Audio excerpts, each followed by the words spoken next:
We welcome you back to Lawrence, Kansas. We are moments away from kickoff to open up Big 12 play between the West Virginia Mountaineers, the Kansas Jayhawks, and it is a gorgeous day here in Lawrence. A little bit warm, 83 degrees. It is all sunny skies as we are set for kickoff here in Lawrence.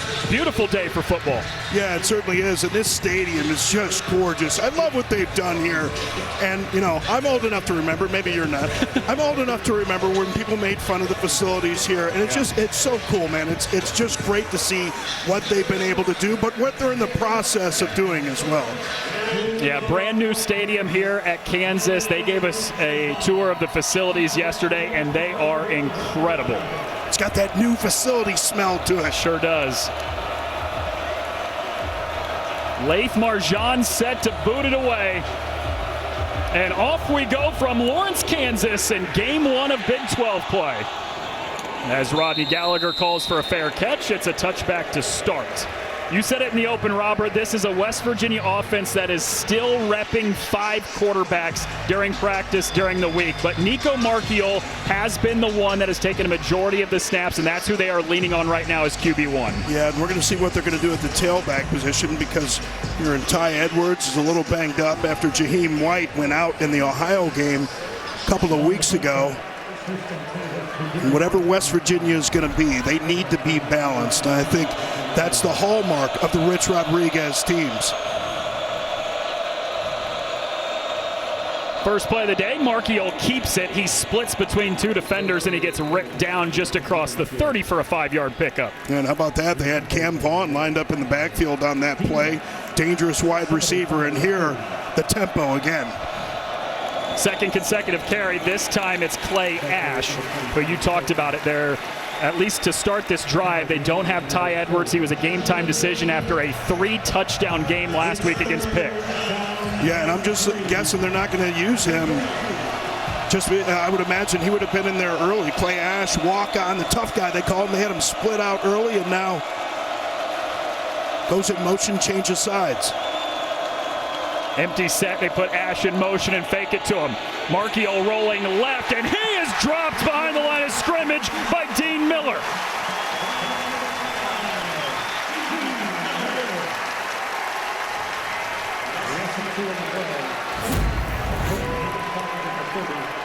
A tremendous play from Miller. And this is the thing, when you go empty, you better be right. You better be able to make a play, and you can see Miller, that closing speed, Marchiol just not able to separate, and that's what they talked about. They talked about improving their tackling from a couple of weeks ago against Missouri.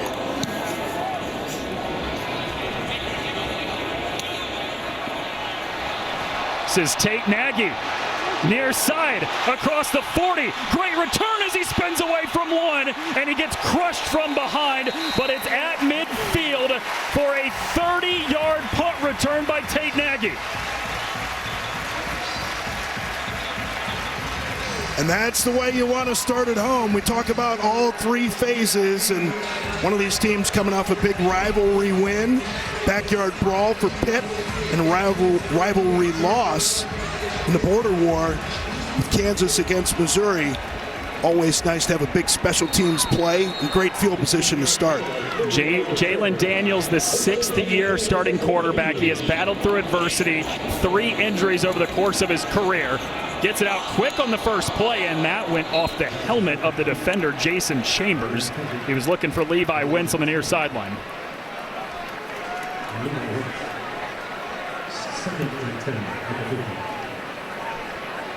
More than 7,400 yards in his career for Jalen Daniels, and Lance Leipold was not shy about saying that he felt him, along with Devin Neal, last year's running back, were the 2 biggest reasons why Kansas football has turned it around over the last 4 or 5 years. First and long, Daniel Highshaw chopping the feet across the 45. He picks up 7 and makes this a 3rd and 3. Boy, and Jim Zebrowski, the offensive coordinator, he talked about the use of multiple tight ends and what that could do to a defense like West Virginia that likes to bring a lot of exotic pressures. He said that could really calm them down. You're going to see a lot of 12 personnel with the 1 running back, 2 tight ends from Kansas today. You can see with that pressure they're able to put, just run it right up the middle. Said they wouldn't be afraid to go 13 personnel as well, sometimes with 3 tight ends. Highshaw with a cut up the middle. He got a yard, but that's it, and it brings up 4th down. What are you thinking here, Robert? Keep the offense on the field? Yeah, I think you've got, well, here I am watching them bring the offense out to the field. I'm buying some time, huh? I think they're going to go for it. I'm saying that as they're coming out to the field. Yeah, I think why not? I mean, you know, you're playing at home. You started off with great field position. And the guys up front, you want to give them a little bit of confidence, tell them that you have some confidence, and here they are getting Gruen, the tight end, into the backfield. Play action. Daniels has time, snaps it over the middle. It is caught. Levi wins. Touchdown, Kansas.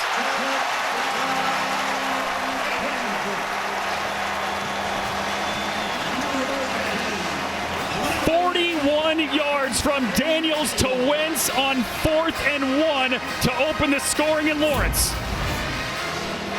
Always do what they're not expecting. You're going to bring Wentz right into the middle of the field and just sit him down. And with everybody expecting run linebacker level, safety level, everybody comes up. Wentz gets lost, and with that speed, nobody's able to get near him.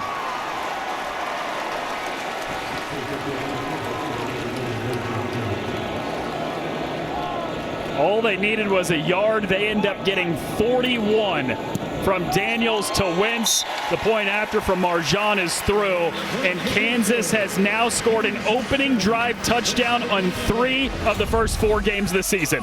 Rock, chalk, Jayhawk. That's the way you get it done. 4th down, no problem. How about 6?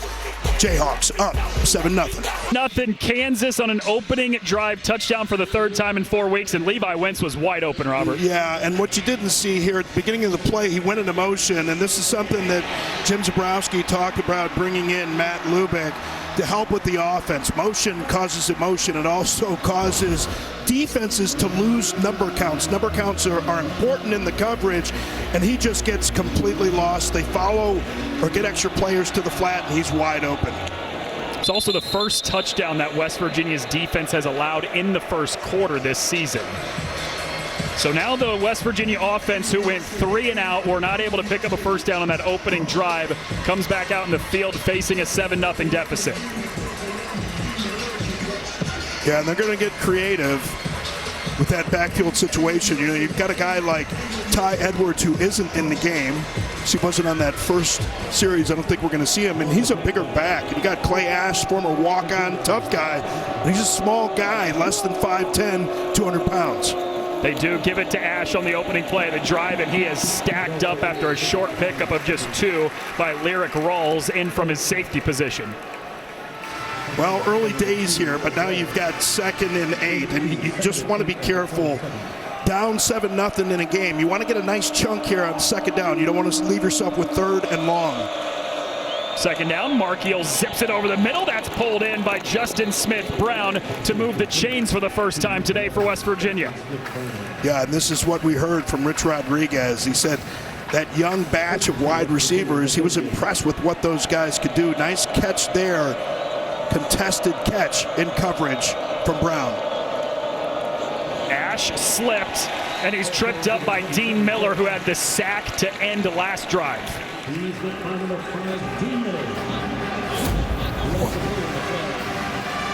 And you're going to see just you cut off of that inside foot, you get a little bit of pressure there, and that's, you're always told, got to make that cut off the outside foot. Cam Vaughn, team's leading receiver for the Mountaineers, hops out of the way of 1, and then he got smashed by about 4 Jayhawks defenders at the 44. Boy, all kinds of moves from Cam Vaughn, and you called it, Parker. He escaped the first 2 tacklers and invited about 4 more to join the party. This is sometimes the problem with as quickly as West Virginia goes. A full start here will back up the Mountaineers on what is already 3rd down. Offense number 52, 5-yard penalty, still 3rd down.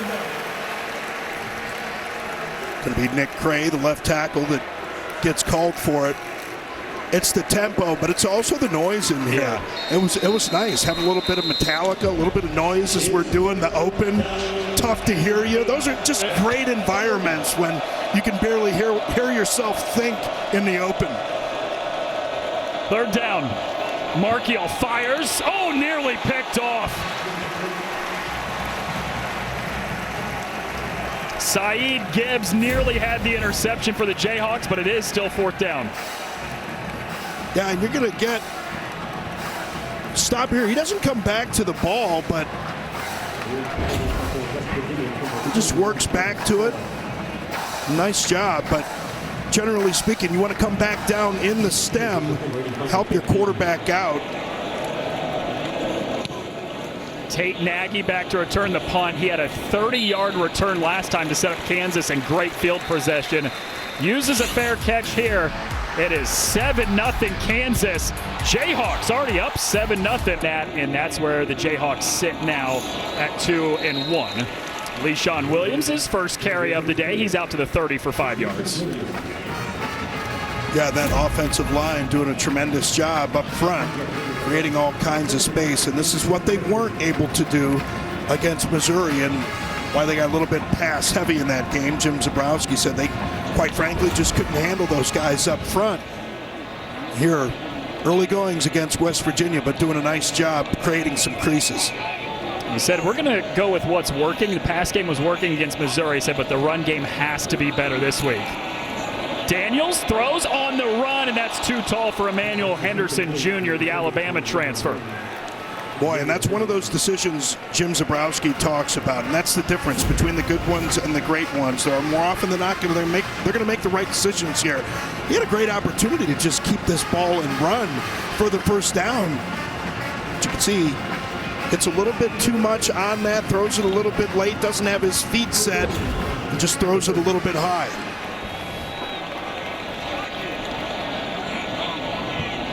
Just one completion so far today for Jalen Daniels, but it was a 41-yard touchdown.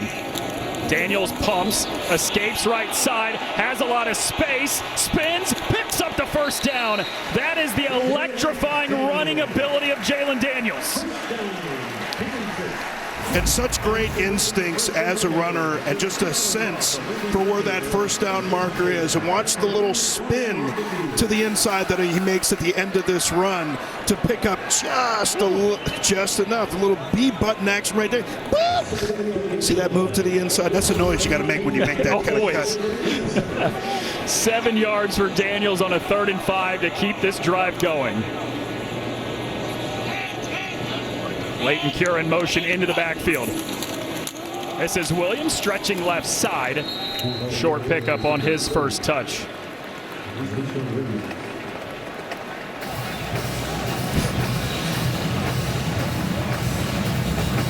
LeShawn Williams, an Iowa transfer, spent 5 years as a Hawkeye. Was honorable mention All Big Ten 2 years ago. Comes here to Kansas for his final year, where he's splitting carries with Daniel Highshaw. Yeah, and Zebrowski said he's that one-cut guy, but he can also move some piles. Fake it to him. Daniels into the flat. It's caught by Henderson. Oh, he lost it. Ball was on the ground.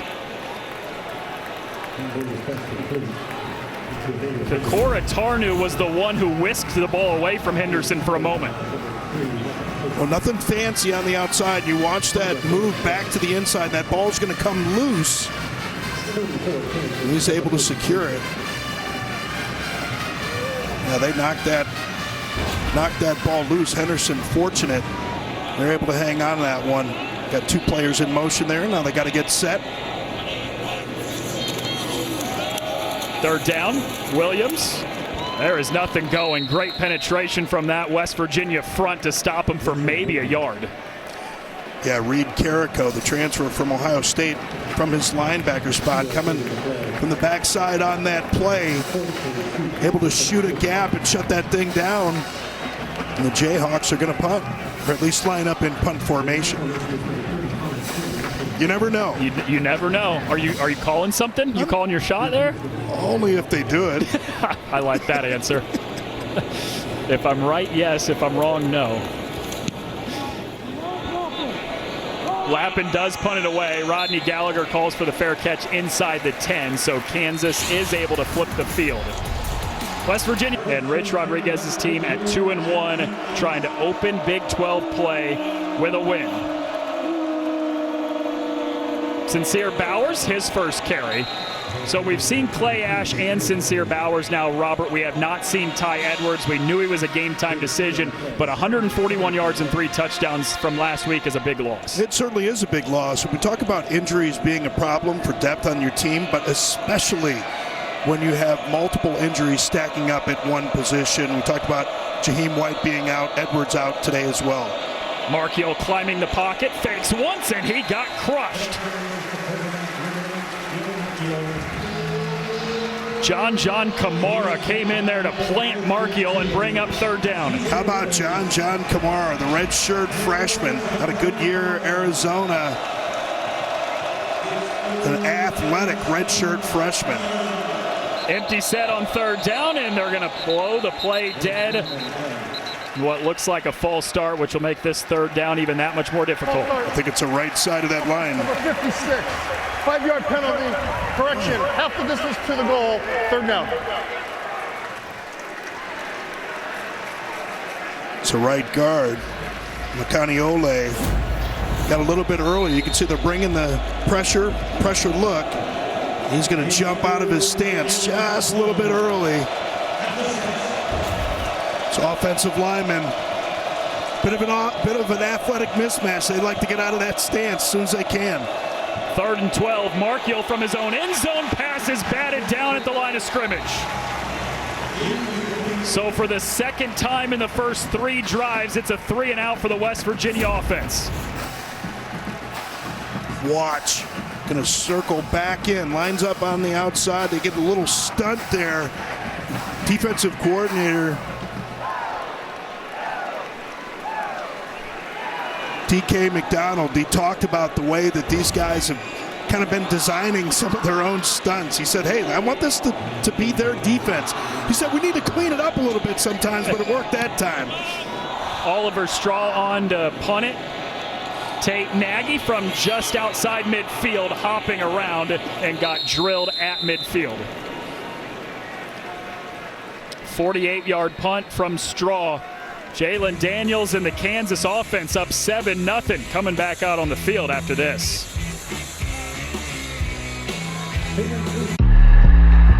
This field belongs. The rematch of what was the 1988 Rose Bowl.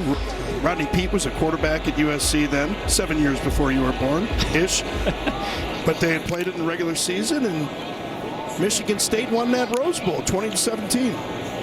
Fake the reverse, Daniels to throw, drops it off, and that is right through the hands. Incomplete, looking for his tight end, Carson Brune.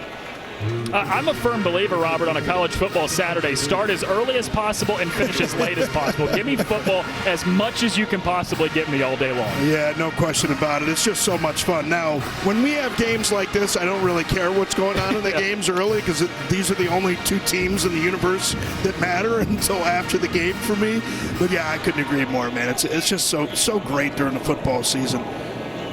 Harry Stewart is the running back lined up, the 3rd different Jayhawk in the backfield, but before the snap, the play is blown dead on a false start. And maybe the left tackle here wanted to get moving a little bit early. False start. Offense number 75, 5-yard penalty, second down. That's Calvin Clements. Yeah, big old Calvin Clements from right here in Lawrence. You can see he's going to be pulling, and he's going to be like, okay, well, if I'm going to be pulling, I'm going to go ahead and get moving a little bit early. Big redshirt sophomore, and they're real excited about him. They say he's a big kid. He's a very, very big kid. Just got going a touch early. Williams bouncing right side, was able to shed a couple tackles before he got yanked to the ground at the 45. Got a couple of those penalty yards back, but it still brings up a 3rd and long for the Jayhawks. Boy, so tough to overcome those kind of penalties, and you know, credit to this West Virginia defense. We saw early some gashes from this Kansas offense. They were really able to get some movement up front. But really that front and that linebacker level combining, defensive coordinator Zach Ellie making some quick adjustments, and they're giving these solid looks up front. Daniels with protection, steps up, takes off, fires on the run, and it is just too tall for Levi Wentz, who would have had the first down. And this is the second time that we've seen from Jalen Daniels. He does like to run. He likes to keep his eyes downfield, but we've seen him overthrow 2 times now when he runs. And look, if you're Josh Allen, you're Lamar Jackson, you're Patrick Mahomes, you can make those kind of throws on the run in your sleep. You see he's going to his left and throwing it back, and he's got to kind of get those hips turned. Mechanics are a little bit off, ball's a little bit high. So after a touchdown drive to start, it's been 2 in a row that have stalled out for Kansas. Oh, they nearly got back to Finn Lappin. Gallagher calls for the fair catch, and he reels it in at the 17.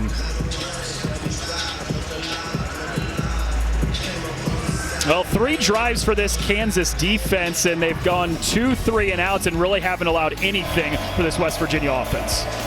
Yeah, we talk about D.K. McDonald, that defensive coordinator. What a tremendous job he's done. Lance Leipold talked about him and the way that he prepares his guys and detail-oriented. So he's going to be a head coach one day, and he just gets a lot out of these guys. But they've got some tremendous players that not only know the scheme well, but they just play with a high level of intensity. Only 28 total yards on the first 3 drives for West Virginia's offense. Markiel has time, spits it out into the flat, and that's reeled in by Aran Singleton, his 3rd catch of the season, but immediately slips to the ground. It's just the accuracy or the importance of accuracy. You get that throw in front of him, and he can't catch and run on that. Cost you a bunch of yards. Singleton. So after the catch, they give it to him in the ground game. He picks up a couple yards, and it's Jalen Dye, the safety, who makes the tackle. Well, it's clear they want to get the ball into Singleton's hands and see what they can do again here. So many 3-and-outs in a row. Credit to the Kansas defense, but West Virginia's got to get going. Markiel down the seam, and that is a little bit high for Cam Vaughn. It is a 3rd 3-and-out in the first 4 drives for Nico Markiel in West Virginia. Yeah, just going to be a little miss. He's going to throw the ball behind Vaughn. We've seen Vaughn. Vaughn's made catches similar to this season. That one just way too high and behind for him to get an opportunity to pull that one in. Back-to-back 3-and-outs brings the punt unit on for West Virginia down a touchdown. Oliver Straw to punt it away to Tate Nagy, the son of Matt Nagy, the Kansas City Chiefs offensive coordinator, who already has a 30-yard return today. Reverses course to the sideline, and he gets tripped up near the 35. This return is just 5 yards for Nagy. Yeah, we got to give a little bit of love to the Aussie punter, too, Oliver Straw. That play that he had in the backyard brawl against Pitt, where he caught the ball in the end zone, the one-handed snag. That would have been a safety, would have changed the complexion of the game tremendously. Aussie, Aussie, Aussie. Come on, you're supposed to say oi, oi, oi. Come on. Got you next time. Yeah, okay.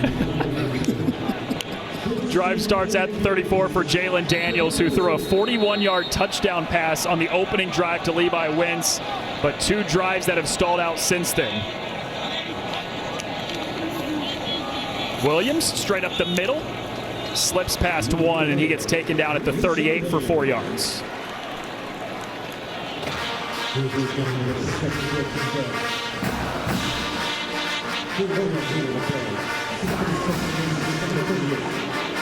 Well, it's a nice situation to be in. You get a nice chunk like that, and that's your goal, really. You want to get 4 yards on first down, cut that thing in half at the very least.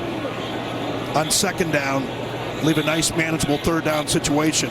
Low snap, gets past Daniels, tried to pick it up, couldn't, ball's still loose, and now there's a pile on it inside the 25. This could be a massive break for West Virginia.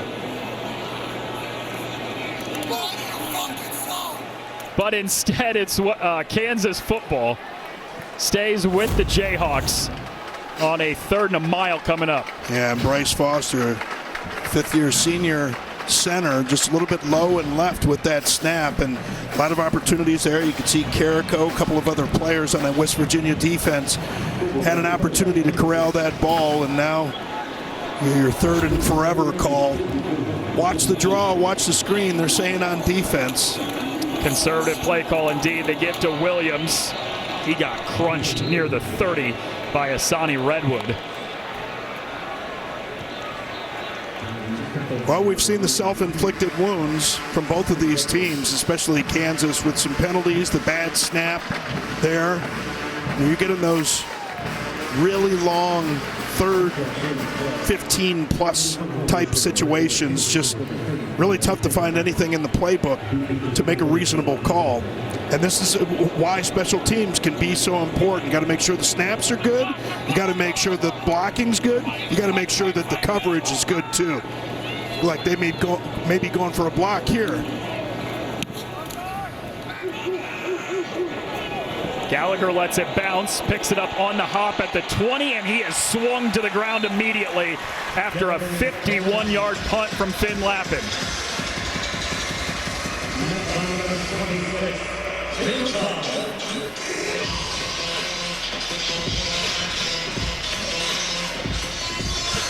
Kansas with an immediate touchdown on their opening drive, but since then the offenses have not been able to do much. And give credit to the defenses, and you have through these last 3 or 4 drives. Yeah, after that first drive, it was like, oh, here we go. It's going to be the light show. This is going to be high-scoring affair. Still may happen.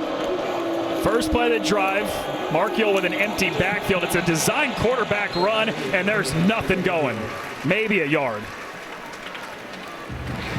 Boy, an unusual looking play right there, and this is what happens when you prepare for one situation with running back and Ty Edwards you're expecting, and he's injured, of course. Now it's Clay Ash, the running back, who's tripped up after pickup 1. It's 3rd and 8 coming up.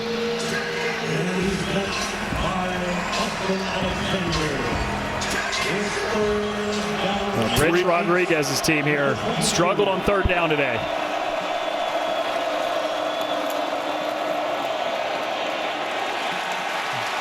Markiel spun to the ground again. It's a 3rd straight 3 and out for West Virginia.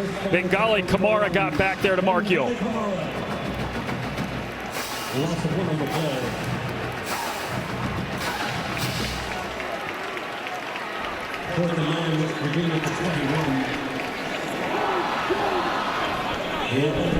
Lance Leipold's defense has been spectacular today. 5 drives, 4 of them have ended in a 3 and out.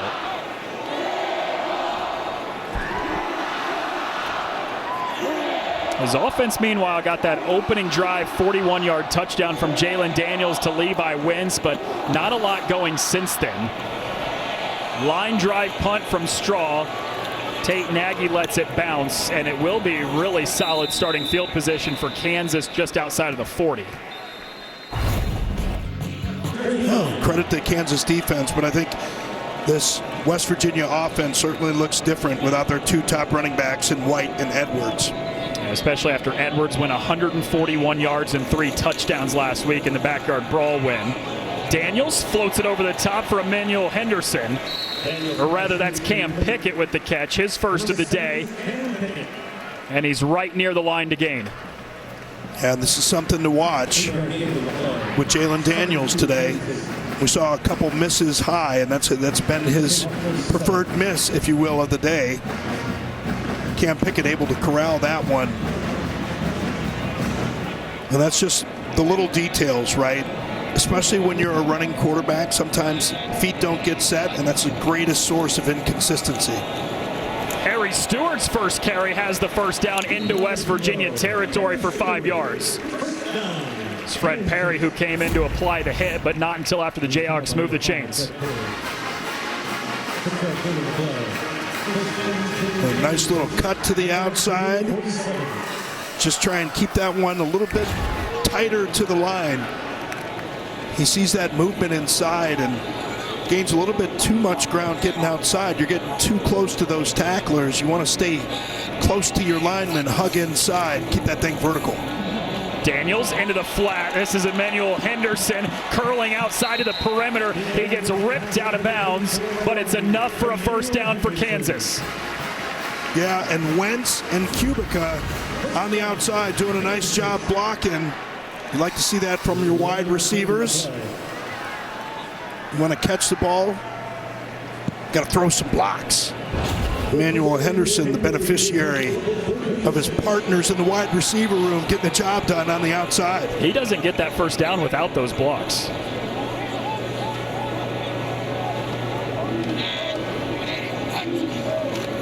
Daniels, screen, it's caught. Henderson down to the 30.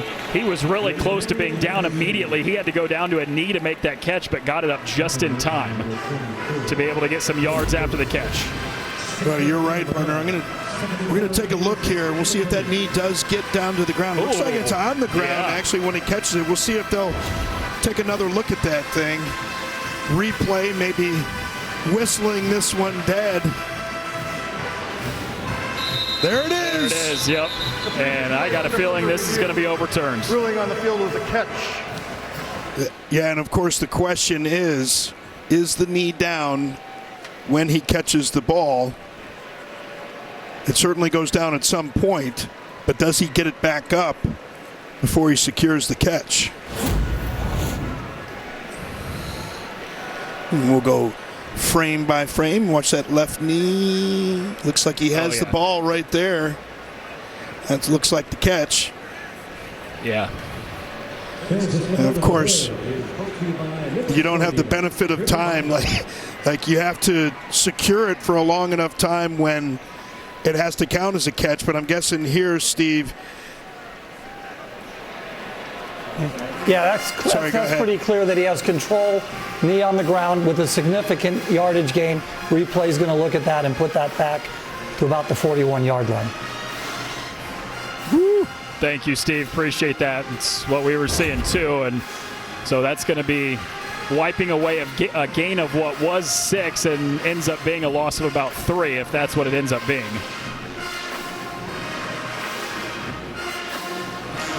And again, we talk about the importance of accuracy. Now look, Henderson didn't have to go down to a knee to get that one, but get that thing up a little bit higher, and there's no doubt about it, and we're expecting after further a reversal review, here. The receiver was down when he made the catch at the 40-yard line. It'll be second down. So Henderson the catch, but with that knee down, that means the play is dead immediately. Take him back to the 40. It's like, why can't this be a Sunday in professional football?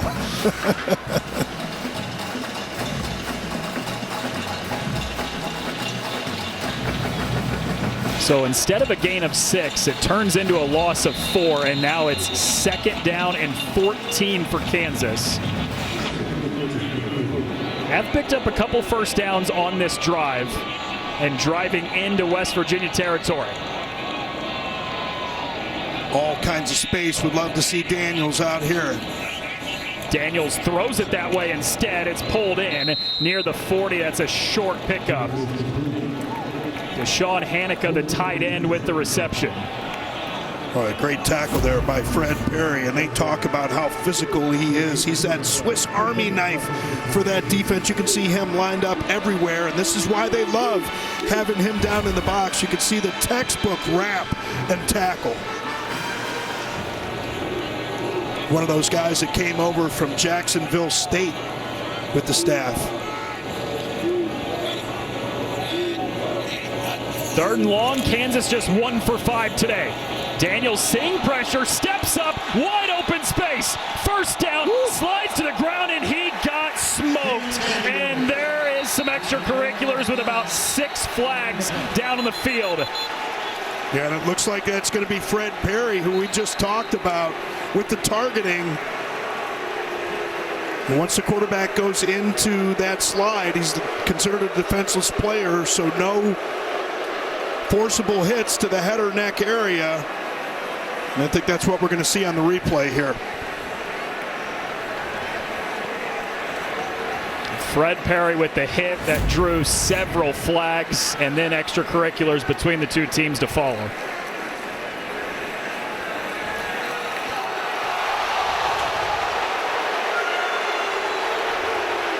Oh yeah, Man. I mean, you just got to know better. And it looks like it almost gets helmet to helmet there as well. Look, I know you want to get those hits, but you know that he's going into the slide there, and defensive players are always say, we got to run so far, and we got too many rules, all that kind of stuff. I'm not buying any of that. They like to hit players when they're not looking, and of course, you can't even hit defenders, block defenders when they're not looking anymore. But that's a whole different subject. After the play was over, personal foul. Defense number 5 with targeting. That player is disqualified. The previous play is under further review. Also on the play, personal foul, late hit. Offense number 70. Those fouls offset. The previous play is under further review. Lance Leipold beside himself right now. It's Kobe Baines, the right guard. But if the penalty's offset, you're going to have 3rd and 12 still. Of course, both of those dead ball fouls after the play is over. I think it's pretty clear that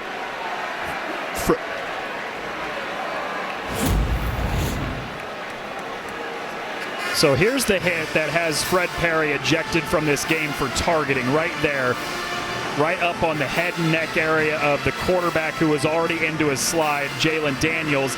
And then Kobe Baines comes in, number 70, bottom of your screen at the end. That's what he gets called for a penalty right there.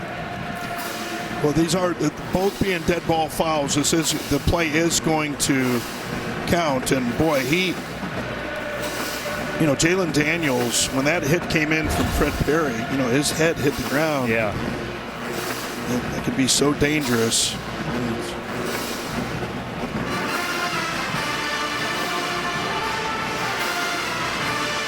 I'm surprised they're still looking at this. Yeah, it feels like that one would be pretty quick.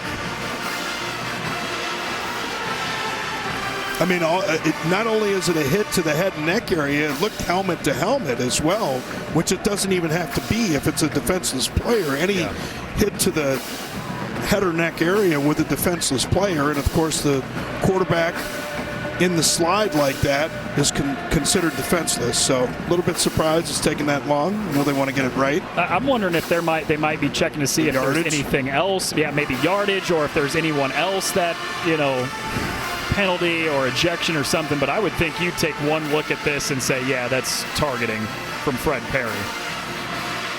Great to see Jalen Daniels up and throwing the football right now, though. After further review, the targeting foul in number 5 for West Virginia is upheld. He's disqualified for the remainder of the game. The ball will be placed at the 24-yard line. Both dead ball fouls will offset. It'll be first down. So as we imagine, Fred Perry ejected from this game, targeting on a defenseless player and Jalen Daniels. They do pick up the first down. The ball's at the 24 now for the Jayhawks. Yeah, so with the both being dead ball fouls, of course, they get the first down. You just don't get that extra yardage tacked on to the end of the run. But as you said, partner, seeing Jalen Daniels back up and in the huddle, it's a great sight. And it's a big loss for this defense. Fred Perry is really a key part of what that defense can be. They talk about how aggressive he is, and they even said it. He's just as likely to get a tackle for loss as he is a personal foul. LeShawn Williams to that left side, and he gets back to the line of scrimmage. That's it. Yeah, you're talking about Fred Perry, the team's leading tackler. He's great in the pass game as well with a couple pass breakups this season. It's a massive loss the rest of this way for West Virginia. And I know that there's been a lot of discussion about the penalty and the severity of the ejection, but especially at the college level, people that don't have to pay the liability always want the rule taken away. Fake the handoff to the end zone. He was looking for Emmanuel Henderson. It's broken up by Michael Coates. who the defensive coordinator, Zach Alley, said that is by far our best cornerback. They said he's the best cornerback, and he said, you know, just ask Michael Coates Jr., and he'll tell you he's the fastest. But no, he does a tremendous job. And what I love is the body control that Michael Coates exhibits here. Doesn't interfere with Henderson, just contorts that body to get that hand in there to knock that pass away.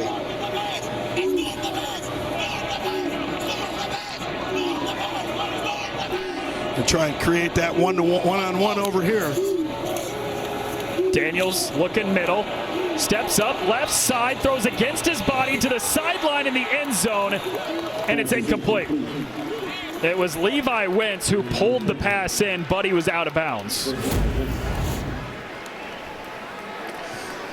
Go with this little post flag.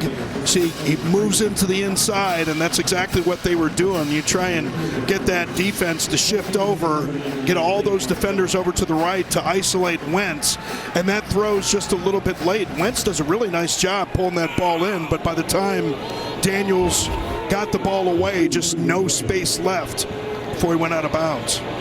Field goal unit on Laith Marjan, who's hit from as long as 47 this year. This one from 42, and it is good.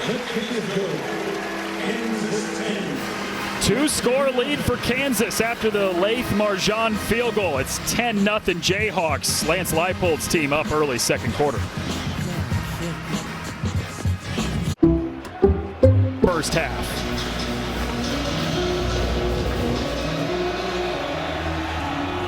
Flies over the head of Rodney Gallagher for a touchback. All right, here we are, Robert. It's been one punt after another for West Virginia. 5 drives, 5 punts. What does Nico Marchiol and this West Virginia offense have to do right now? Well, I think what they've been trying to do is get the ball into their playmakers' hands on the outside. We saw Cam Vaughn, man, Singleton. They tried to get it to him a number of ways, and the run game, unfortunately, just isn't there. I mean, you had Jaheim White out a couple weeks ago, the injury against Ohio. Ty Edwards, who had such a great game against Pitt, out today as well. This is Sincere Bowers off the pitch, and he gets sandwiched down across the 25 for 2 yards. You're talking about what has turned into your top 2 running backs not being available for this game, so you go to your 3rd and 4th string guys now for the Mountaineers.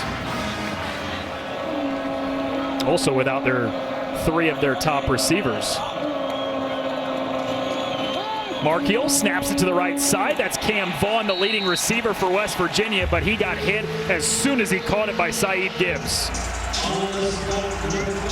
Yeah, we've called Gibbs' name a couple times today, making a lot of plays. Redshirt junior is so physical on that back end. Caught out of the backfield. Bowers spins away. It's enough to pick up a first down as he tiptoes that sideline all the way down near midfield. 23 yards to keep the drive going for Bowers. We talk about Sincere, and they said he's that guy that he's that home run hitter. It's that nice spin late back to the inside. That was the difference there, and you can see the slow substitution by the Kansas defense. Trying to slow down this tempo that is West Virginia. They ran 97 plays a week ago against Pitt in the backyard brawl. And Rich Rod told us earlier this week, Robert, the more plays that they can possibly run on offense, they think it gives them an advantage. Yeah, unless you're not getting first down. So nice job by Bowers actually picking one of those up. Marchiol hit as he throws. He just threw it away. 3rd and 9 coming up. Boy, Marchiol was waiting a long time on that throw, waiting for his receiver to turn around. Sometimes you got to get rid of that thing a little bit sooner, and he knows he's going to be taking a big hit. Nice job standing in there. West Virginia just 1 for 6 on 3rd down. Marchiol hit as he throws. Bowers lost it. There is no whistle, and finally at the very end, one of the officials comes in to blow the play dead. It was Dean Miller that had the hit on Nico Marchiol. Yeah, and DK McDonald, the defensive coordinator, talked about, you know, sometimes you get that amoeba defense, and what that means is guys are just kind of free-flowing around, and it's really tough for the offensive line to identify who their responsibility is. So you get all those guys lined up, moving around just a little bit at the beginning of the play. Then at the snap, you get a lot of twists and movement. And you end up with free runners on your quarterback. Dean Miller's been so good today. A sack, a tackle for loss, now the hit that forced the incompletion. And the 6th punt of the day by Oliver Straw is fair caught, and that brings out the Kansas offense after the Kansas defense gets a stop.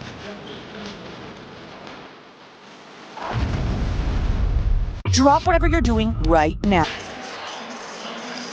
Well, Rich Rod's offense struggling right now. 6 drives, all of them have ended in punts. 4 of them have been 3 and outs. They just can't figure out this Kansas defense right now, Robert. No, they really can't. And, credit DK McDonald, defensive coordinator for Kansas. He does a tremendous job. Not that West Virginia, Zach Ellie, they're known to give a lot of looks too, but they're really changing things up with the looks and, being down to your 3rd and 4th running backs. I think maybe now it's time to try and get the tight ends active. LeShawn Williams tries to escape one, but he got stood up by Curtis Jones Jr. They were able to pick up 1 first down last drive, able to flip the field after the punt, so finally have Kansas backed up against their own goal line. They talked about Curtis Jones Jr. and, playing that bandit position. They said he's that most improved player. Put on 20 pounds this year. And, playing that bandit, it could be anything. It could be a Sam, a Mike, a rush end, Swiss Army knife with some size. Another carry, that's straight up the middle, and Williams got crunched at the 10. Yeah, you asked Zach Alley, the defensive coordinator, what do you ask from your bandit? And he said one word, everything. Yeah, exactly. So, okay, how much time do you guys have left in the meeting here? We'll run down the list of things that we ask. Got to be able to change tires, plaster walls. No, it is great. Just a football player, but you could see just with the energy too, those young players like that, and all these guys are really freshmen to this program with Rich Rod in his first year back. Daniels to throw for the first time this drive. Maneuvers through the pocket, flushed right, stops, and has nowhere to go with it. Incomplete. West Virginia's defense gets a stop, and they force a 3 and out of their own. Yeah, and a much more disciplined rush. You go back a couple weeks in that Ohio game, and they were really losing contain on the quarterback there. Jalen Daniels, so fast. But if you're disciplined and you rush as a unit, don't get past him, and somebody maintains contain, you at least have a chance, as long as you can cover on the back end for 5 or 6 seconds. 7 combined 3 and outs between the two teams. Gallagher calls for the fair catch. This is the best starting field position West Virginia has had today at their own 43. See if Nico Marchiol and the offense can get something rolling. The Triple Dipper, only at Chili's. You were kind enough to give us a tour of it yesterday, Robert, and I know that we both thought it was gorgeous. Yeah, and got that new facility smell, which you love, but I think the technology, it's really cool, and I know that Lance Leipold and his staff, they've really dug into kind of all of the science and the latest data tracking on players. They've got all the bells and whistles in the facility. And again, for a football program that, quite frankly, at least, in a lot of Big 12 circles was kind of a laughing stock from a facility standpoint. Great to see the new buildings. Nico Marchiol on the first play of this drive slings it in there. It's caught by Jeff Weimer, his first of the season, 18 yards and a first down. 5th-year senior, and Marchiol patient back there, but he was allowed to be patient because he had a little bit of protection that time. He slings that thing in there to Weimer, 5th-year senior out of Salinas, California. Previously been at Idaho State. Fakes the handoff. It's a screen pass that's caught by Aran Singleton, his second of the day, and Taylor Davis drags him down at the 35. Well, your thinking is, if you've got a Rich Rodriguez coach team, that eventually offensively they're going to figure it out.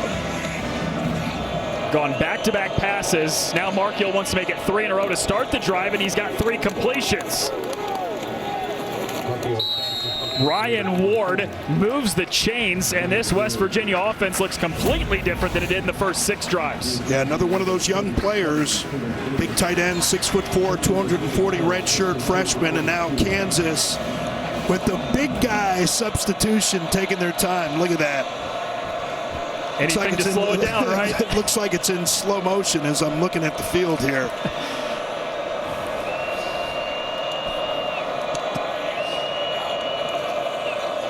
This time they go to the ground. Clay Ash, it's the first carry of the drive for West Virginia, who's now into the red zone.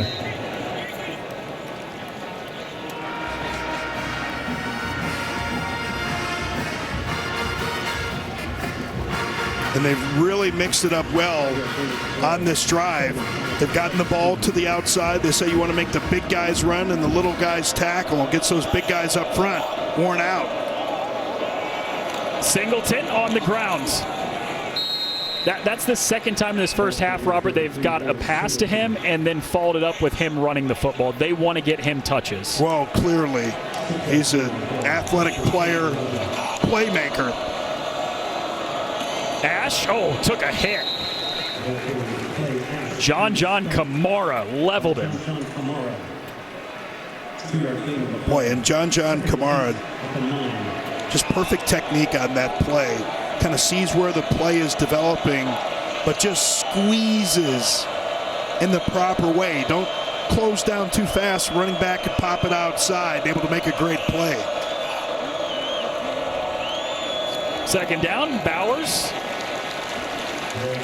Into the middle, got about a yard. Boy, you can see kind of the setup for a little QB run potentially there. You had 2 pullers going to the right, or to the left, excuse me. The ball went to the right. We'll see if we have something similar where the quarterback keeps it. Markiel on a 3rd and 7. Hit as he throws, just got rid of the football in time to bring up 4th down.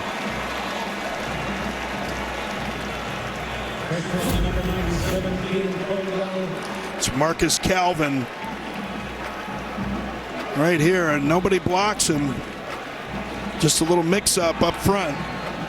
And Rich Rodriguez, he talked about this being the first year in the offense for so many of these guys.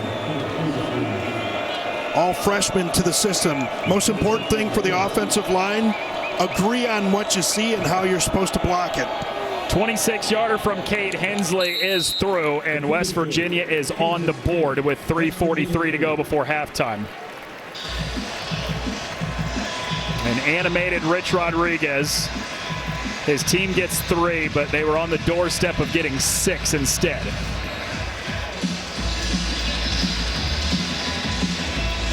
But you got to feel, I mean, as long as he's been around the game and as many situations as he's seen, quarterback changes, offensive changes, new programs, he's got to feel pretty good about that last drive, especially after so many 3-and-outs on the day.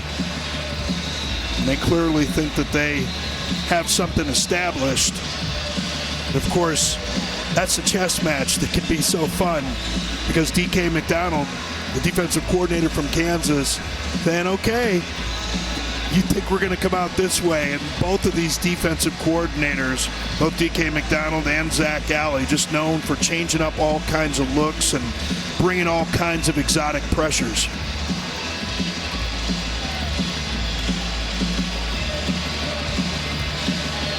West Virginia does get 3, though, and they pull it within a possession. 3:43 to go before halftime.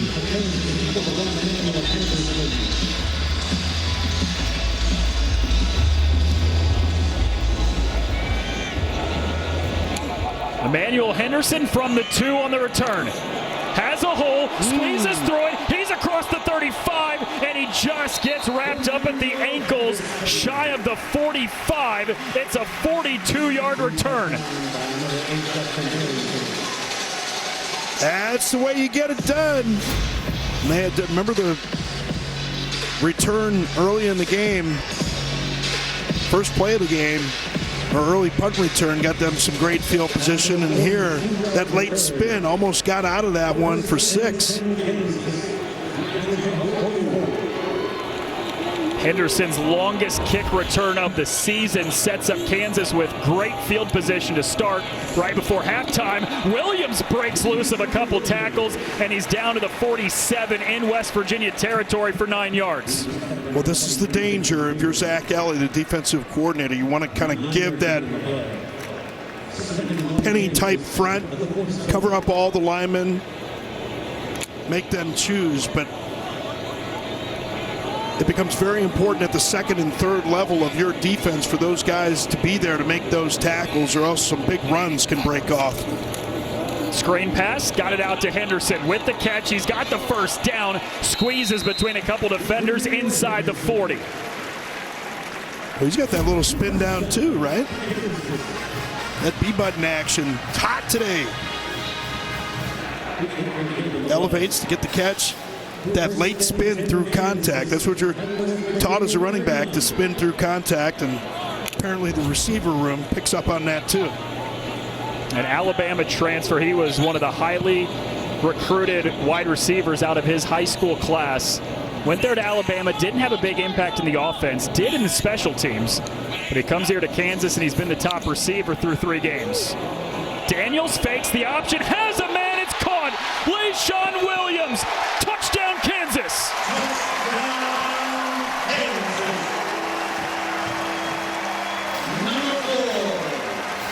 A 39-yard strike from Jalen Daniels to LeSean Williams to give Kansas a 2-score lead again. Famous offensive coordinator Greg Roman says it's not play action unless you're pulling an offensive lineman. They get Kobe Baines pulling on that play, and that misdirection is enough to open it up for LeSean Williams, leaking out on the backside.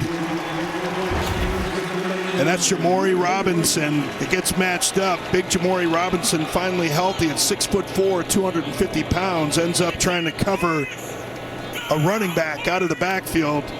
Kansas able to exploit that mismatch for the touchdown. A quick response after West Virginia got its first 3 of the day. All it takes Kansas is 3 plays to go 56 yards, a minute and 24 seconds off the clock, and the first receiving touchdown of the season for LeSean Williams.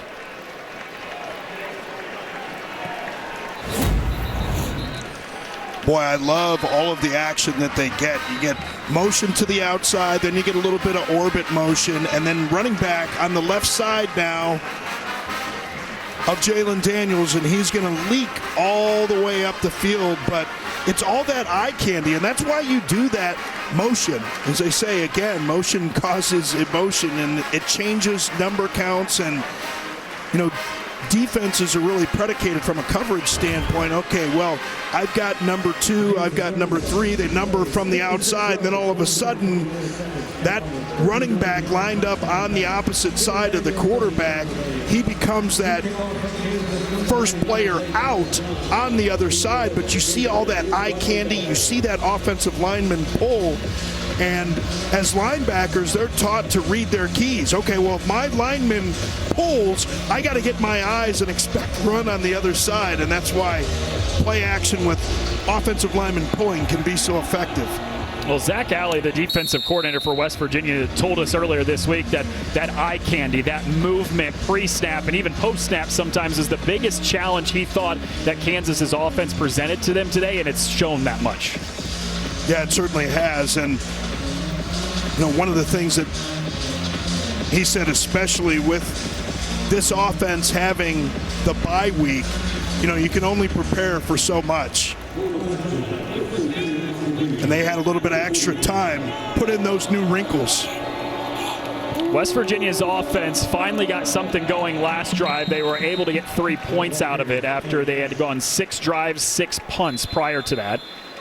There is a West Virginia Mountaineer down on the ground after this first play. And it's Landon Livingston, the starting center for the Mountaineers. And I think the running back, this happens on so many plays. The running back just kind of rolled up on his legs. And you just hate to see that. Redshirt junior. Indiana. Leo, Indiana, about 25, 30 minutes from where I grew up.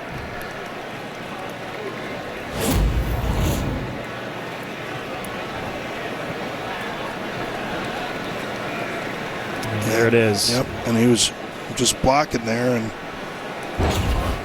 thought I saw that in live action.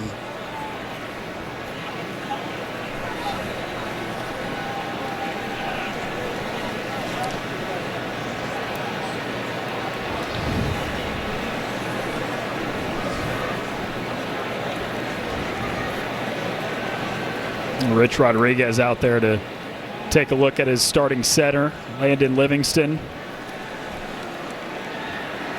On a play where he just got rolled up on by the running back. Yeah, Carson Lee is next on the depth chart.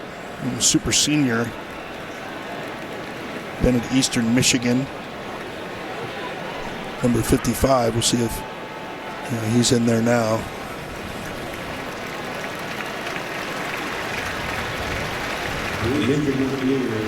Livingston being helped off the field by the athletic training staff for West Virginia.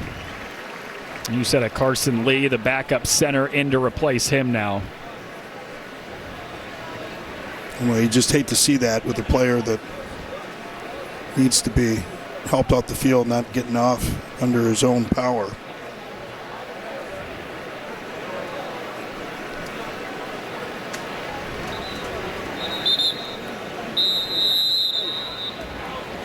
Does bring us to the 2-minute warning here in Lawrence with Kansas up 2 touchdowns. If Jerry knew football. Country, many thought they could be the favorite to win a national title this year, but it has not started that way through the first month. Final 2 minutes here in Lawrence in the first half, and Markiel slings it to Rodney Gallagher, who just got a foot down inbounds for a first down. Boy, nifty footwork and body control from Gallagher. He's that guy, man. He can pretty much do anything. See him on jet sweeps. He's a tremendous playmaker. Markiel gets it out quickly. It's caught by Grayson Barnes, the tight end, and he ducks down at the 45 for about 8, maybe 9. Well, I expect Kansas to be playing a little bit off, but you can't just keep giving up those kind of chunks. Plenty of time here for West Virginia. 3 timeouts, minute 50. Markiel rolls left, floats it over the top. That's nearly intercepted into triple coverage. Jalen Todd got his hand on it. Yeah, Markiel was just late on that throw. You have to be able to trust your wide receiver, Weimer, on that. You could just see that one developing. He threw that so late, gave the safety an opportunity to come over, and the corner an opportunity to sink. Almost 2 guys. 2 guys had an opportunity to intercept that one. Got to convert here. It's 3rd and short with just over a minute and a half before halftime as West Virginia trying to get some points on the board going to the break. Markiel coming left again, and he connects with Gallagher for a first down. Clock stops while the chains move. Well, I like what they did there. Markiel goes up to the line of scrimmage. You get that initial look for the defense, and then you shift your offense. Let the defense think you're going to go somewhere and come back the other way. Incomplete. It was Todd in there again, who had a hit on the receiver immediately.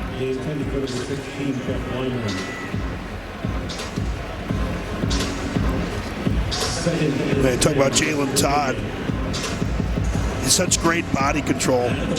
Pass break up against Missouri a couple weeks ago. You can just tell he's one of those kind of guys, just a sophomore, but just great body control, knows how to break up a pass without getting there early or interfering. A true sophomore. He was playing a lot as a true freshman a season ago. This time the pass is caught by Jeff Weimer with Jalen Todd in coverage on him. Lyric rolls applied a hit in there late. Well, he's a fifth-year senior out of Marshall, Texas. They talk about how vocal and physical he is and how he plays with a chip on his shoulder, and he had an opportunity there to get the cleanup work on Weimer. Well, I thought they would have given him the progress on that play. Instead, it was only 5 yards, and it brings up 3rd and 5. Markiel spits it out. That's his running back, Clay Ash, out of the backfield, who got a couple yards, and it brings up 4th down. Well, you want to know if I think they're going for it? Yes, I do. Tell me, what do you think? Yeah, I didn't think there was any doubt that they'd be going for this one. 47 seconds left, but they want to think about it. West Virginia will call a timeout. 45 seconds to go before halftime. Ball at the 37 for Rich Rodriguez's team. Down 14 right before halftime. These last 2 drives have felt a little bit different, Robert, and a lot of it's been through the pass game with Nico Markiel. Yeah, it certainly has. A lot of them have been catch and throw, a little bit of misdirection. I think that's really opened things up for Nico Markiel. And Kansas has backed off of some of the pressure that they were bringing, and when they do bring the pressure, as you can see right there, West Virginia's offensive line doing a nice job kind of sorting the blitzes, understanding the protection, and buying Nico Markiel just enough time to get the ball off. But, you know, it's been on Nico really to identify where that blitz is coming from and figure out what his quick answers are, and I think he's been doing a tremendous job of that, and his accuracy has been pretty good, except for that late throw that almost was intercepted. He's looked really good in these last couple of drives. And ahead of the 4th down, Kansas will counter the West Virginia timeout with one of their own.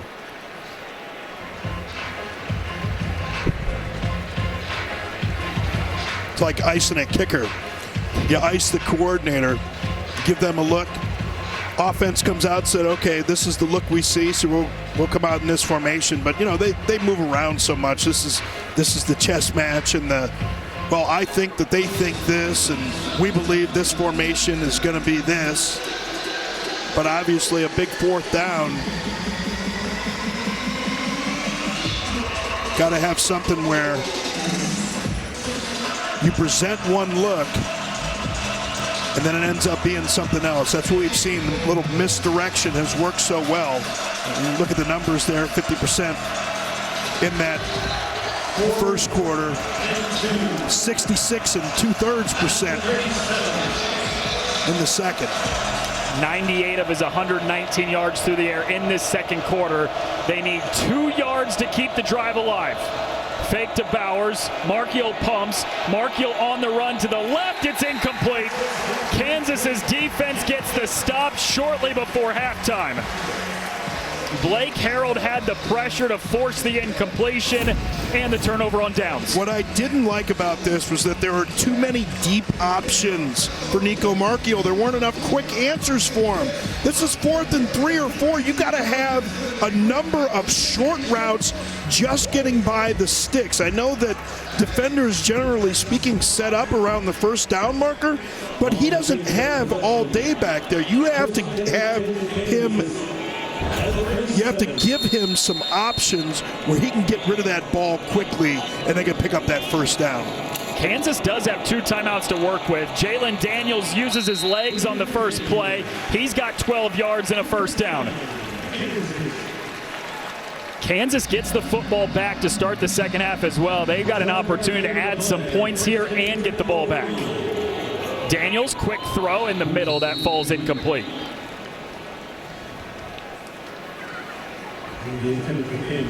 But Daniels just been a little bit off with his accuracy today. We've seen him high, we've seen him low. Sometimes, you know, even with quarterbacks that have been around that long, sometimes the mechanics just get a little bit off, but here, so a run up the middle.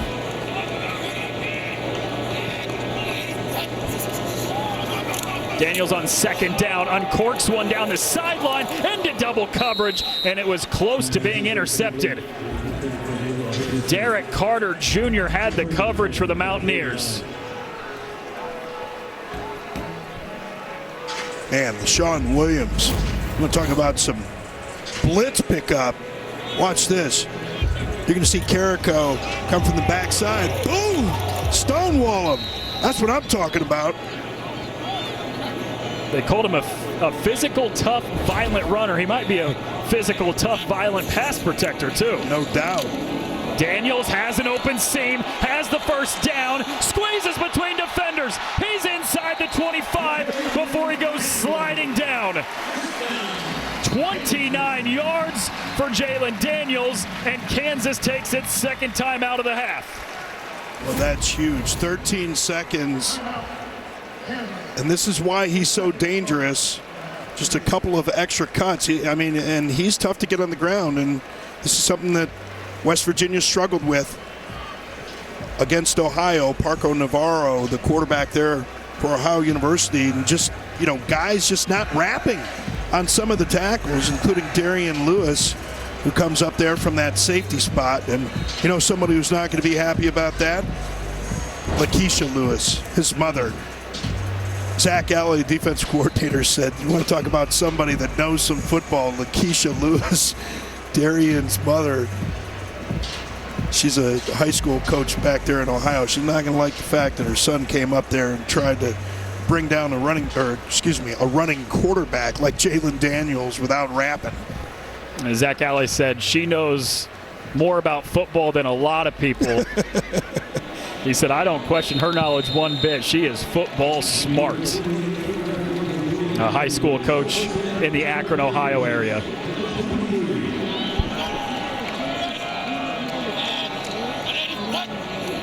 First down. Daniels zips it to the near sideline, and it's incomplete. It bounced down in front of Keaton Kabeka.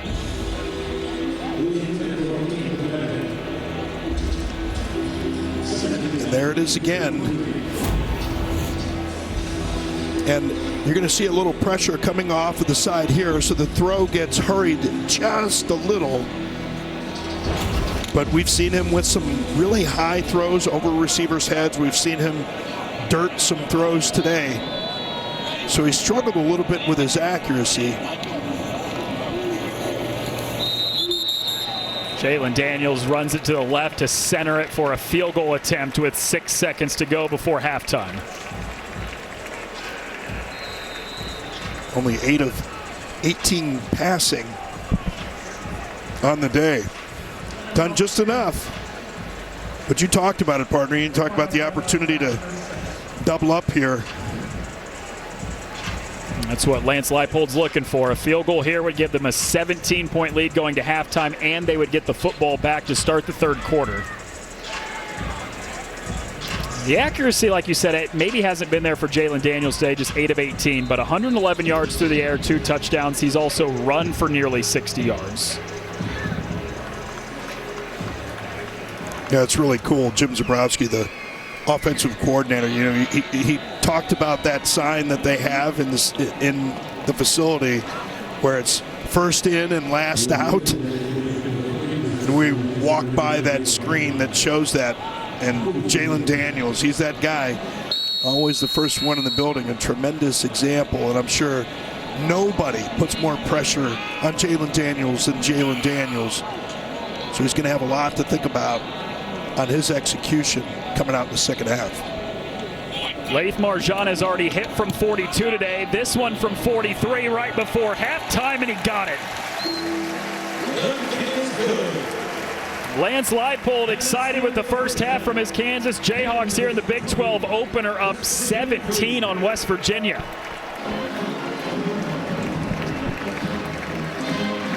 Rich Rodriguez, meanwhile, has some figuring out to do in this. When he started to take off, that could have been some big completions that killed some drives, and he threw some balls low, but made just enough of those plays. And with a guy that's been around as long as he has, and it was a starter when he was 17, you know he's going to bounce back and have a better half. Had touchdown passes of 41 yards and 39 yards, respectively. This is Emmanuel Henderson, who had a 42-yard kickoff return in the first half. Has the same. He bolts through, and he's off to the races. Emmanuel Henderson opens the second half with a kickoff return touchdown of 93 yards.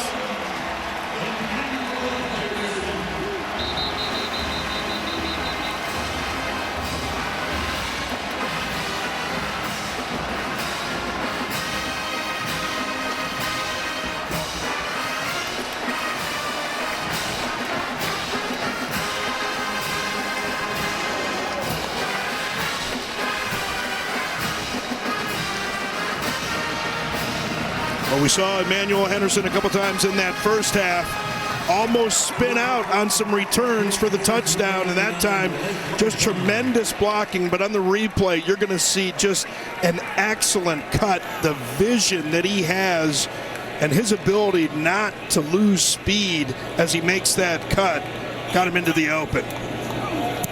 Laith Marjan on the point after, and Kansas has extended that lead to 27-3 thanks to a 93-yard kickoff return by Emmanuel Henderson. Well, nothing fancy coming up. Watch this little cut that he makes right here, right there. Guys had an opportunity to get him, and then, you know, like he's a sprinter at the World Championship, showing him the tail light. Look at him stretch it out. And that's the way you're supposed to do it. You finish through the tape, man. You got to get that lean at the tape. Henderson electrifies this crowd here in Lawrence. And watch this, the form. Dip. Get that chest to break the tape at the goal line. What a return. First kickoff return for a touchdown for Kansas since Kenny Logan did it back in October of 2020. A 93-yard touchdown or kickoff return for a touchdown, as well as a 42-yard return in the first half. And Emmanuel Henderson has made an incredible impact in the return game today. 2020. Wow. Yeah, it's been a while. That's why it was the first year you could rent cars, right? That's pretty close. Yeah. Young jokes.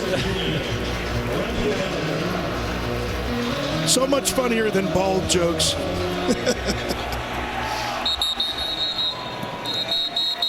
Well, not where West Virginia wanted to be. They gave up a field goal at the end of the first half. They gave up a kickoff return for a touchdown. 10 points scored in the matter of just 12 seconds of game time. And now Nico Marchiol, who's down 27-3, brings the offense out for the first time in the third quarter. And it was a struggle. They had 6 3-and-outs in that first half, Robert, but they had a couple drives at the end of the first half where they started moving the football. Yeah, they certainly did. And behind it here, we'll see what they can do in this second half. Kansas showing pressure. Give to Sincere Bowers. The running back tries to crawl his way across the line of scrimmage. He got just a yard before Dean Miller wrapped him up. Well, and let's not forget, Rich Rod's been around this thing for a long time. He was coaching at Glenville State in 1990. How about that story about the RPO, run-pass option, creating it there? But said he got a standing ovation for a 10-yard game early in his career there. Marchiol under pressure, and he's dropped. Trey Lathan with the sack for Kansas. Well, this can happen. Of course, Trey Lathan, who had been at West Virginia, you get him lined up like that, and somebody, they have what's called a squeeze call on the run. When you get A-gap pressure like that, the guard and the tackle have to recognize that and protect the A-gap. You can't have a free runner on your quarterback. Oh, my goodness, what a hit. Lyric Rawls with a punishing hit over the middle on the receiver. Woo!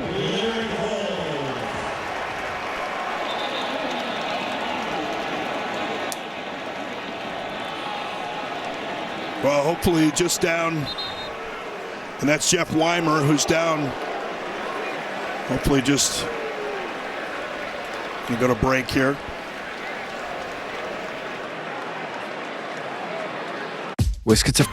Okay. Well, welcome back to Lawrence, Kansas. Kansas Jayhawks on this last play. You see Weimer taking a big hit from Lyric Rawls, but that was a clean hit. Just took a shot right to the chest on that one, and he just timed it up perfectly. And boy, that's a scary feeling, especially if you don't know what to expect when you get that. I got the wind knocked out of me for the first time on national television in the National Football League, my second year in the league, and literally thought I was going to die on national TV. That was quite the hit from Lyric Rawls. It forces West Virginia's 7th 3-and-out. Tate Nagy had trouble with it, but Kansas will retain possession.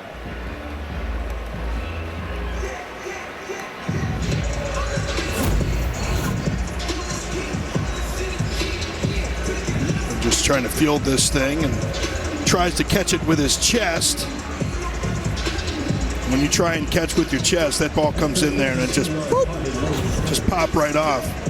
So we got sound effects for sharp cuts, and we got sound effects for bounces off of shoulder pads. Spin moves. Spin moves.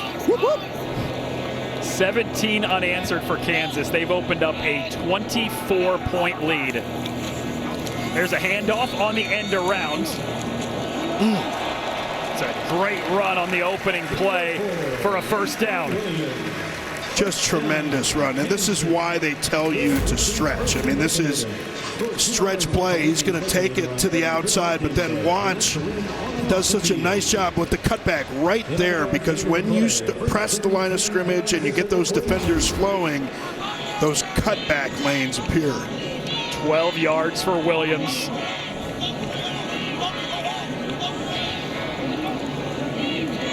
They lined up an empty, had everybody to one side. Now they get Williams in the backfield. And they give to Williams after a 12-yard run just a play ago. Give him 9 more. Boy, and this is one down 27-3. Coming on the road for West Virginia. You don't want to fall behind any further. It can be demoralizing if this Kansas offense can just run it down their throat. They left some points on the board in that first half, too. It could be a lot worse. Handoff, Williams. And he's right at the line to gain. Saying enough for a first down. And Jim Zebrowski, the offensive coordinator, talk about all that motion. Of course, here they just end up handing it to Williams right up the middle, and he just makes a couple people miss in the hole. But we've seen so many pre-snap shifts and motions, giving this West Virginia defense a lot to think about. Daniels holds on to it, rolls left, flips it out to Cam Pickett, but it's incomplete.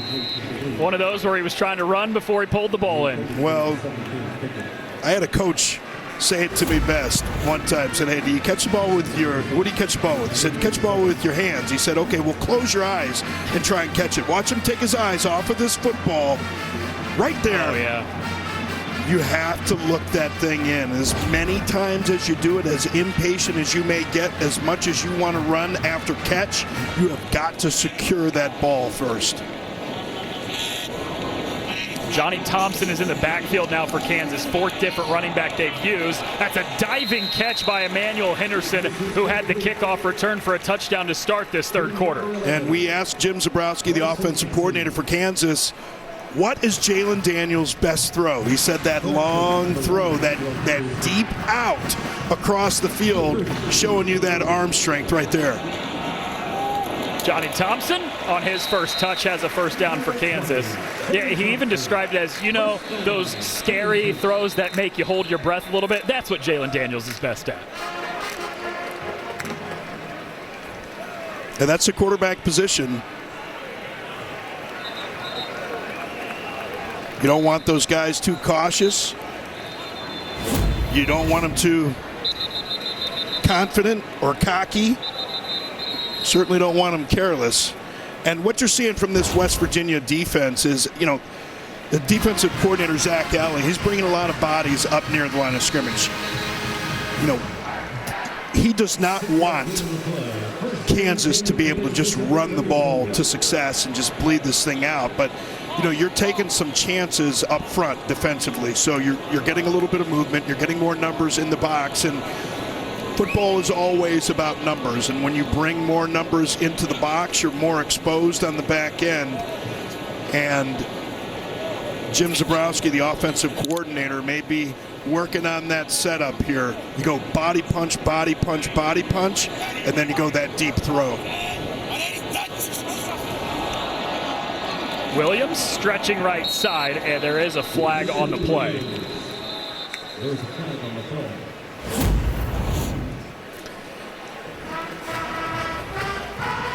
It looks like that's going to be offsides. Looks like that's Curtis Jones Jr. Offside. Leave. Defense number 45. 5-yard penalty. Repeat first down. I don't know how I missed that number that badly, or if they did, they probably had it right.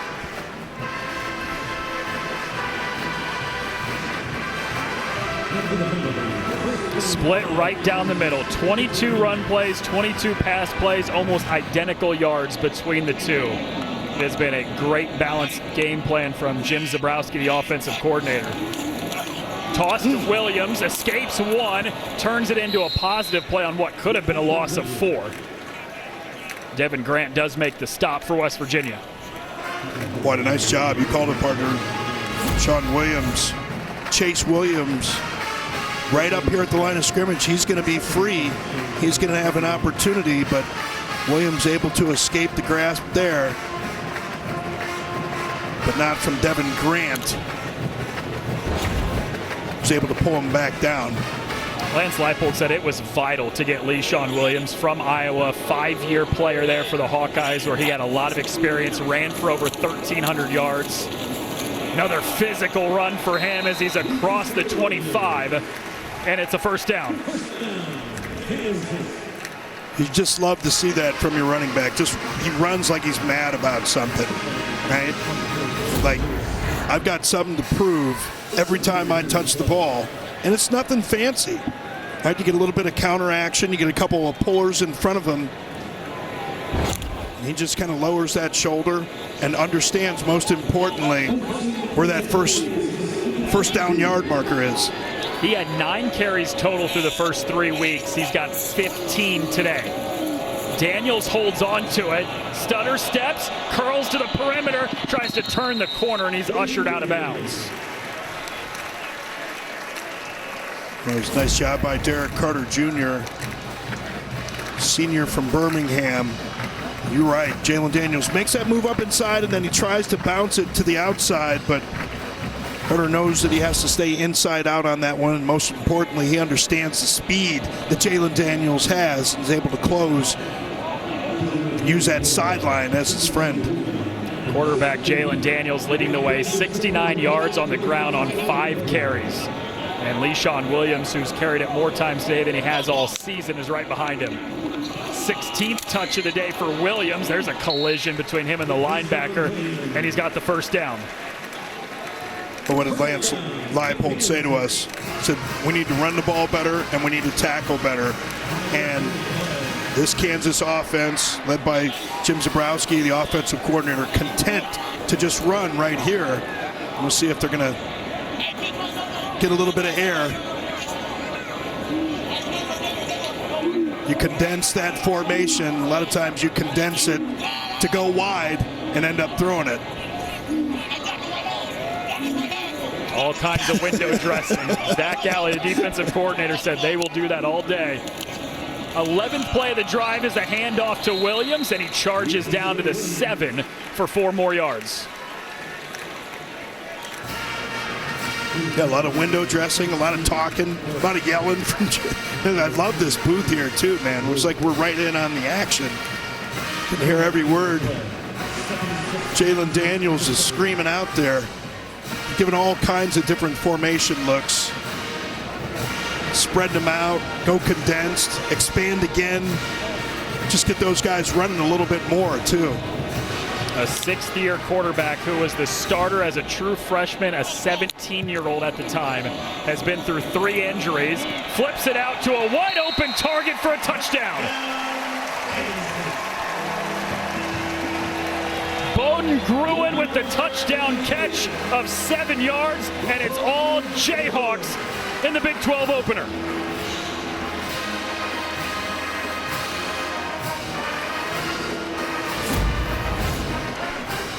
Yeah, nice play design here. They're going to sneak him across the formation and with that big 4th down catch against Missouri.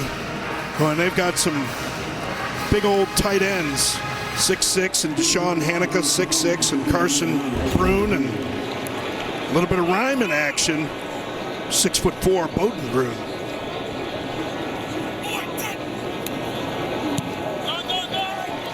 Make it 24 straight for Kansas. 12 plays, 6.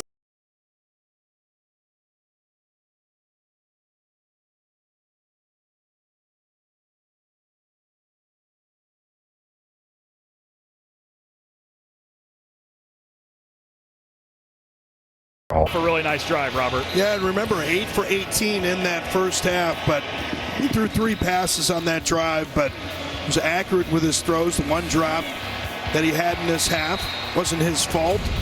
Of course, his legs became such a factor and topped it off with the pass to Bowden Gruen, his tight end.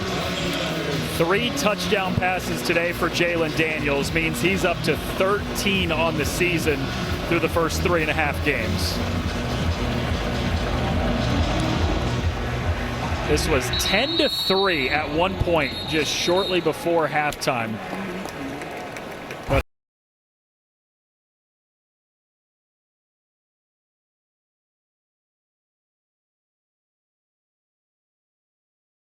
On Fox. Mornings may never be the same with El Presidente, Big Cat, PFT, and the rest of the Barstool Sports crew put their own special twist on sports talk. Wake Up Barstool, weekdays at 8 a.m. Eastern on FS1. 24 unanswered for Kansas since this was 10-3 about halfway through the second quarter. It has turned into all Jayhawks in the Big 12 opener. Saxophone players getting down. Got everything tonight. Nico Marchiol hands it off to Sincere Bowers with a nice cut to the outside. There is a flag thrown. Looks like there's going to be a hold in the middle. 54, 10-yard penalty, repeat first down. It's the left guard, Walter Youngbear, the Tulsa transfer with the holding. I don't know about that. Yeah. Didn't look like he got a hold, actually. But what happens so many times, like when we see quarterbacks break contain and the linemen are engaged, they got to let go. It looked like one of those kind of plays. Didn't really look like he had a hold of him there, though. First and long, Marchiol looking left the whole way. It's Bowers out of the backfield in the flat. Oh, my goodness. Devin Dye with the hit has Sincere Bowers slow to get up.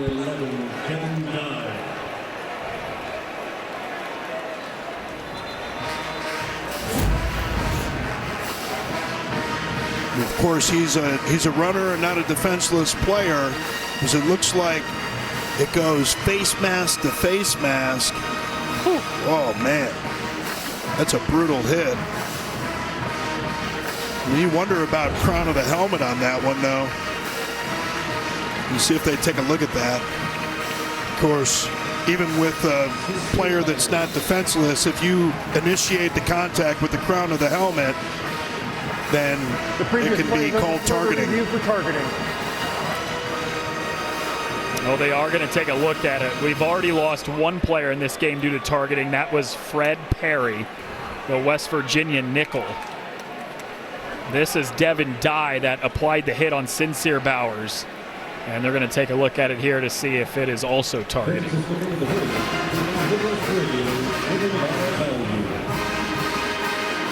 We've got Steve Stremling, our rules analyst, with us. And Steve, what did you see on this play? Clearly this is a runner, so it has to be crown of the helmet. When you look at the shots, he does dip. The question is, did he get him on that 6-inch radius right on the top? It sort of looks like he gets him right above the face mask, and that would not be, and replay is going to have a shot clearly where they see the crown of the helmet. And this dip is what they're going to have to look at. Steve, thank you.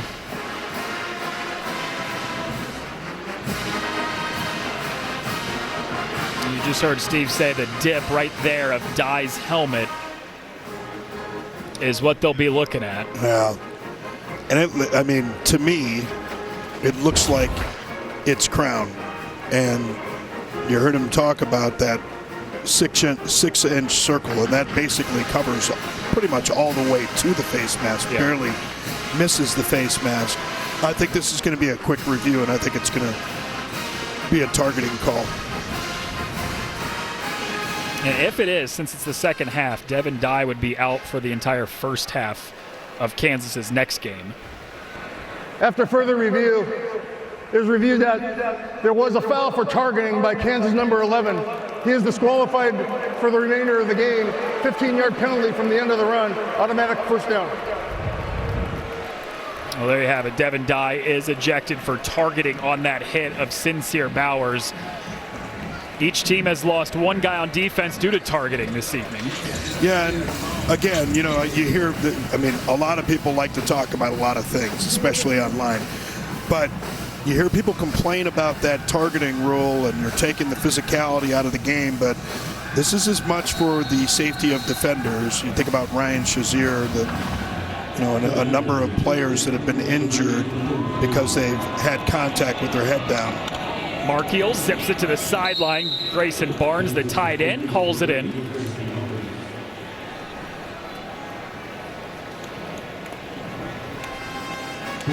Had a really nice game last week against Pitt.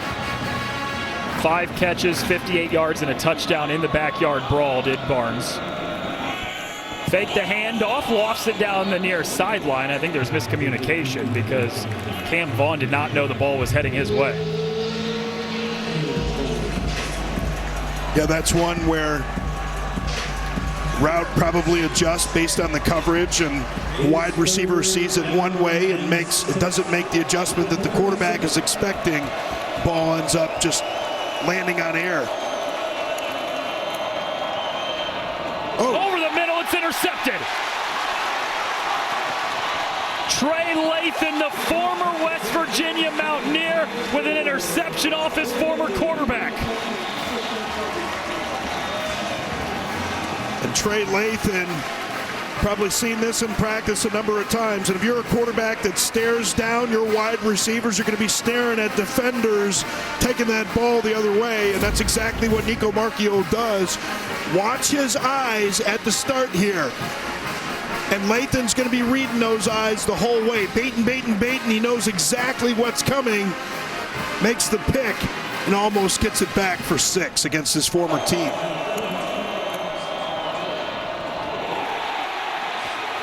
Can see the interception, and Lathan got some jets. Nice little move, cutting back to the inside. Little incentive to score on his old team. Pass is caught on the screen pass.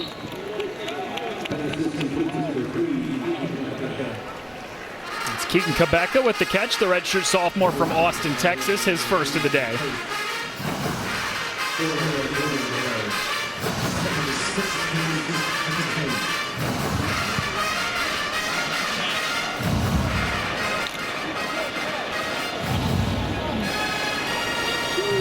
Not bad for Kansas. The last 5 times they've had the football.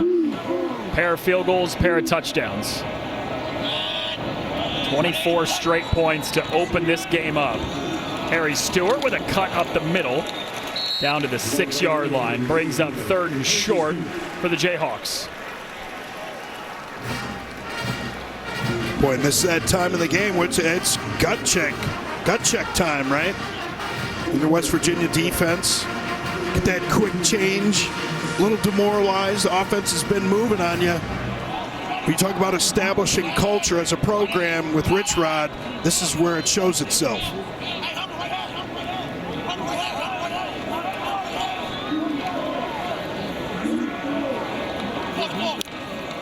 3rd and 2.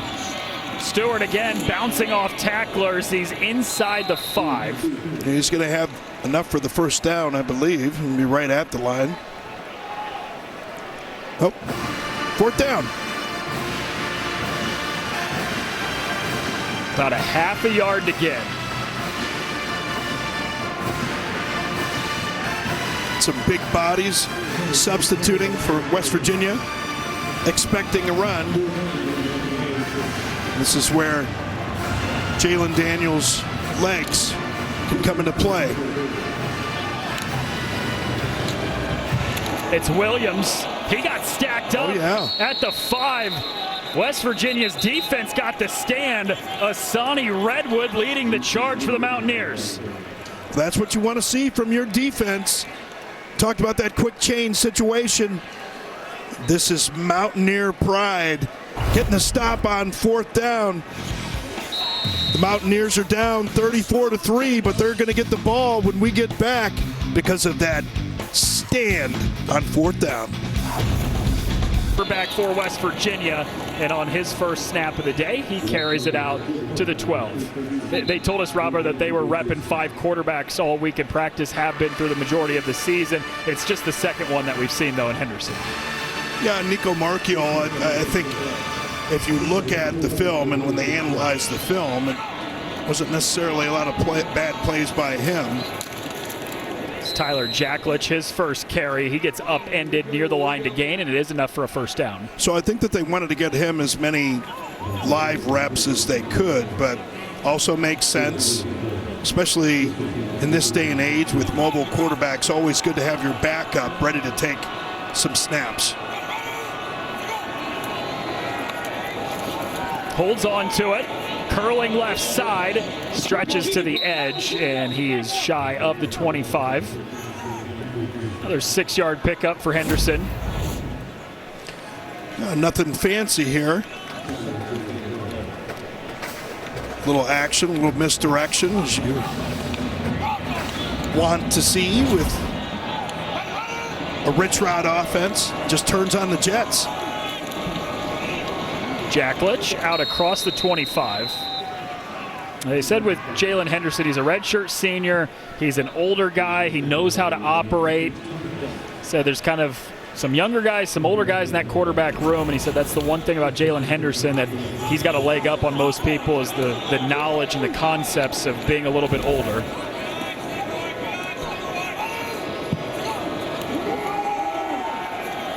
Fakes it. Keeper. And he's got a first down. Nice run for Jalen Henderson. He's had 3 of them on this drive already. Yeah, and as you would expect from a quarterback in this day and age, it's been around for 5 years, been at Fresno State, been at Texas A&M, but you can see right here, nice runner's instincts. Wade dips the shoulder and cuts back to the inside, and a good throw. Fires it to the far sideline. That's Justin Smith-Brown who hauls it in. 8 more yards, 2nd and 2. What are the odds of your first 2 quarterbacks being lefties? Yeah, probably not too high, right? No. Or having 2 lefty kids like me.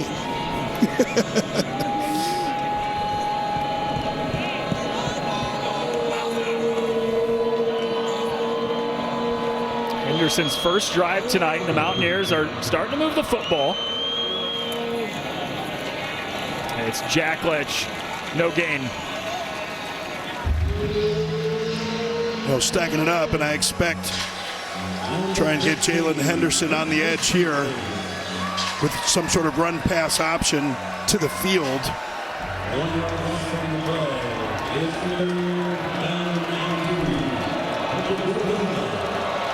Just 2 for 12 on 3rd down today. It's a designed run for Henderson, and he bursts through the open hole down to the 22.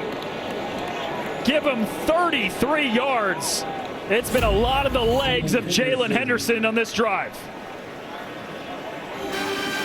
Think like he's going to go to the left, cut it right up the field, and thought he was going to try and cut back there. Ran out of gas. Gives to Jacklich with a powerful run, lowering the shoulder pads down across the 20 to the 18.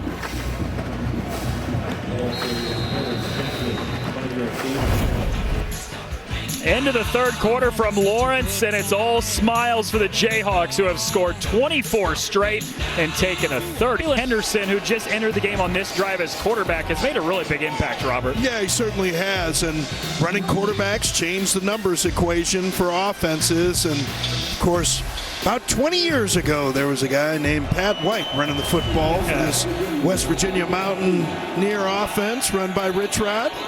Henderson holds on to it here. He's right at the line to gain, and they're saying it's enough for a first down. Yeah, and that's the trick, right? You know, you get a guy that can run. You know, can you throw it when you need to? Jalen Henderson, 1 completion on the day, but only 2 for 7 coming into today. That's Henderson keeps it, and he outlasts the chasing defender for a touchdown of 12 yards.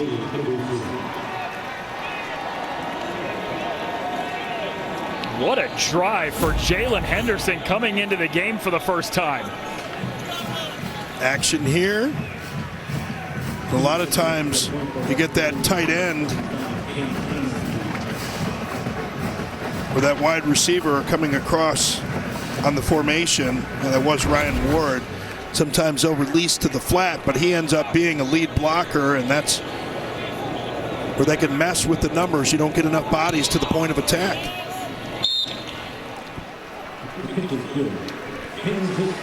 Jalen Henderson, who just entered this drive, ran for 77 yards and a touchdown on that drive alone for the Mountaineers.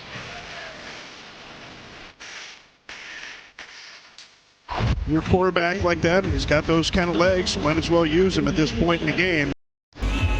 Couple throws. It's a wise move to not kick it to Emmanuel Henderson, who has a 93-yard touchdown and another 42-yard return tonight. Excuse me, one pass. Henderson was 1 for 1 on that drive. The rest of the plays were runs on that drive.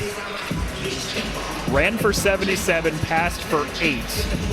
85 of the 95 that West Virginia gained on that touchdown drive to put an end to 24 straight points by Jalen Daniels and the Kansas Jayhawks.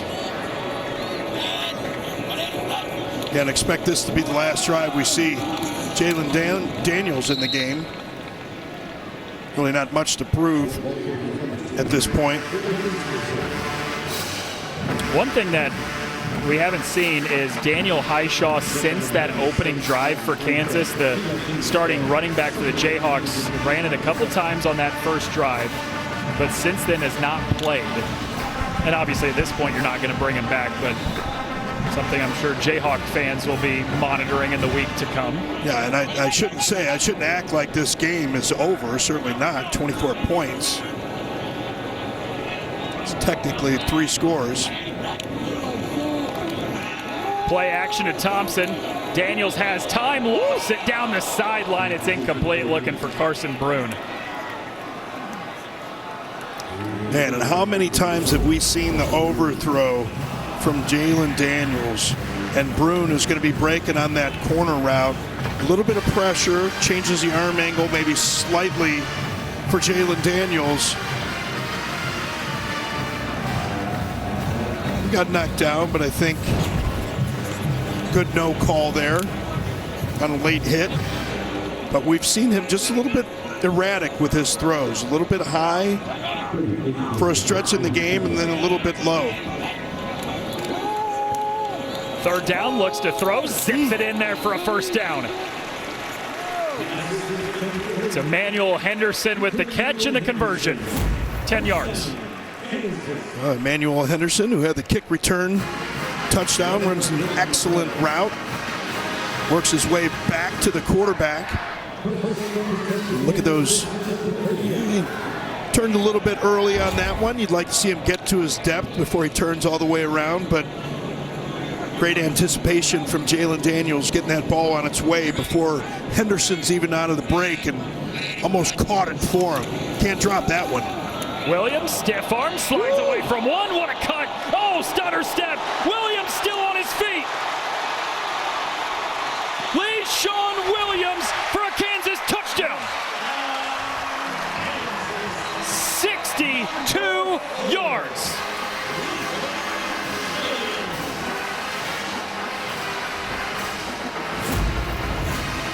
What would happen if you make just those extra cuts? A running back coach once asked me, well, let's see. Watch the cut to the outside. Now watch the cut back to the inside. That lateral movement gets LaShawn Williams into the open, and then his Jets do the rest. Show him your taillights. Get in for 6.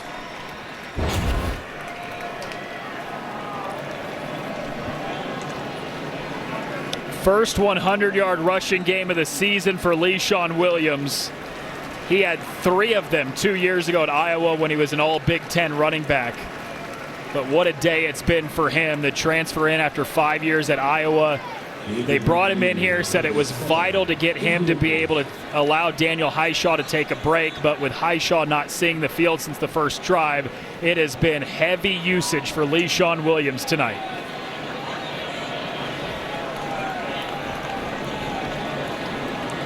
Boy, that's the way to get it done right there. Big man, physical runner. But it was those lateral moves that got him into the end zone. They called him a one-cut move the pile guy. He had 2 great cuts on that one. Needed a little more than one that time, but man, was that a great run from LaShawn Williams.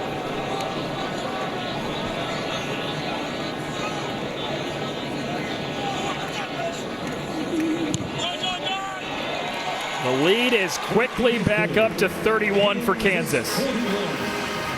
You got to go with a little bit of Family Guy, Peter Griffin kind of sound. Virginia, as they are just 12:52 away from opening Big 12 play, 1-0. And Robert, from the literal first play of this second half, Kansas has dominated. Yeah, they certainly have, and that line of scrimmage has been great.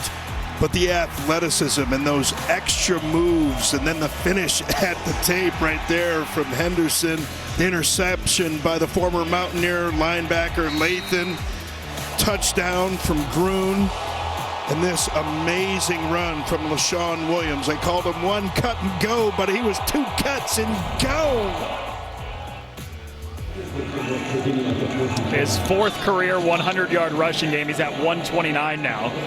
Henderson rolls, dumps it off. He was really close to the line of scrimmage, but he's able to complete it to Grayson Barnes, his tight end.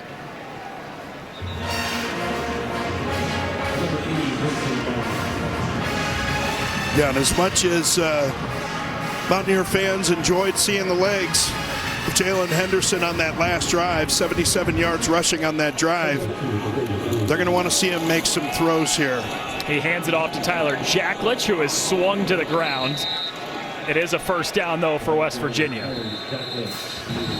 You're preparing a backup quarterback, somebody that you may have as a starter at some point. You want to see him making reads. You want to see him getting that ball out of his hands quickly. And most importantly, you just want to see some accurate throws. His command of the offense. And it's one thing to run a huddle and run some plays in practice. And even in a time like this where you're behind in the game, just getting these snaps in an environment like this are invaluable. He holds on to it, goes over the top and took a hit. They had just 37 yards of rushing before he entered last drive. Robert said it, then Henderson ran for 77. But watch the hit from Taylor Davis coming down from his safety spot. Talk about what a physical player he is, how consistent he is. Made sure Henderson got a little, hello, how you doing? That is way too far for his intended target, Aran Singleton. Taylor Davis, after the hit, had the coverage downfield. Well, there you go. You get a third down. You get an opportunity to see what your quarterback can do on third down. And look, quarterback play. What are you doing on third down? What are you doing in red zone? What are you doing at the end of game, end of half? These types of pressure situations, can you make the right decision and execute? Rolls left, throws on the run for Singleton, and he led him too far. Rich Rodriguez told us earlier this week, we are still giving 5 different quarterbacks reps during practice, but nobody has been able to separate themselves yet. And maybe a little bit late on this one. I think he could have had that ball out just a little bit earlier, and of course he led man too much on that. And Singleton, he's not a big guy, right? 5'9", 165 pounds. Talk about the flashes that he's shown, but that needs to be a more accurate throw from Henderson. Oliver Straw's 8th punt of the day. Tay Nagy calls for a fair catch inside his own 20. I think if you're Kansas, Robert, you're coming off of a loss 2 weeks ago against Missouri, a game that you led by 2 scores. Tigers come back and win it. Then you had to sit with that for an extra week because of the bye week. And now you come out here and you have an impressive game where you're up 31. And the day for Jalen Daniels is done. Cole Ballard comes in, the redshirt sophomore from Westfield, Indiana, the son of Chris Ballard, the Indianapolis Colts GM.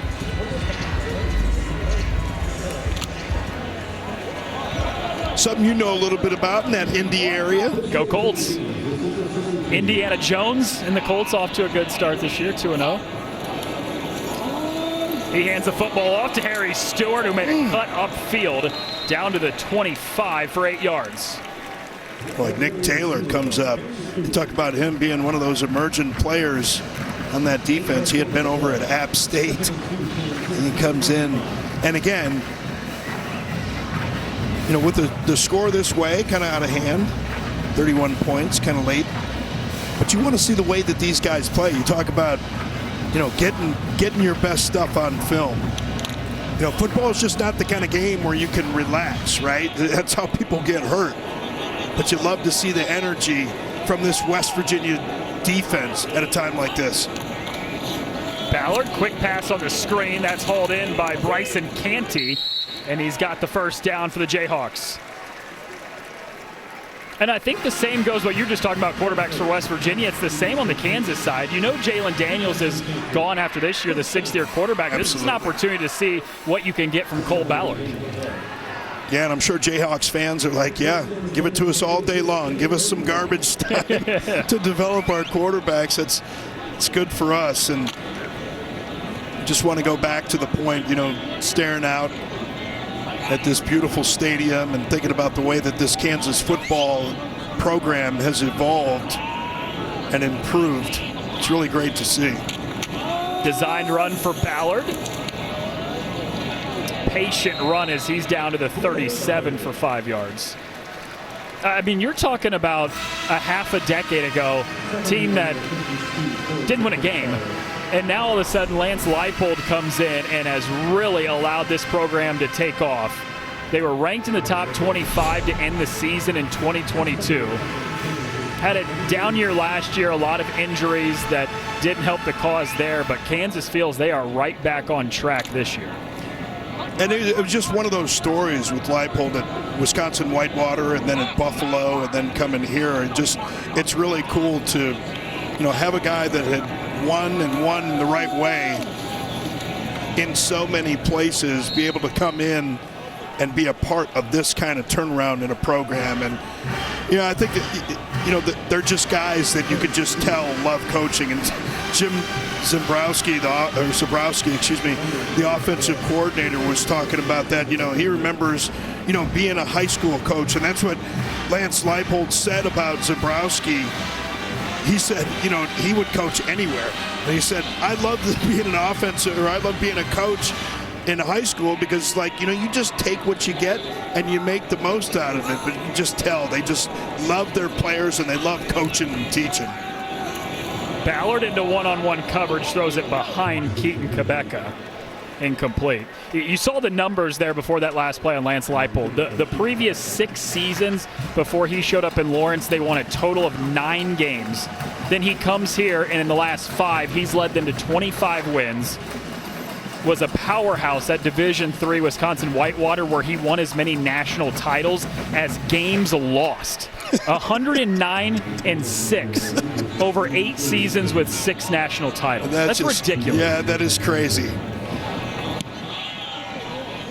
And Kansas does have to punt it away. Rodney Gallagher calls for the fair catch at the 16, but there is a flag. After a 46-yard punt, they will have to check Holding, on it. kicking team number 96. That 10-yard penalty added to the end of the kick. First down, timeout. West Virginia's offense coming back out on the field next, but it's Lance Leipold and Kansas up 31. Americans. On Fox. This is another new quarterback for West Virginia, the third of the day. Khalil Wilkins has a first down for the time being, but we will have to check on the penalty marker.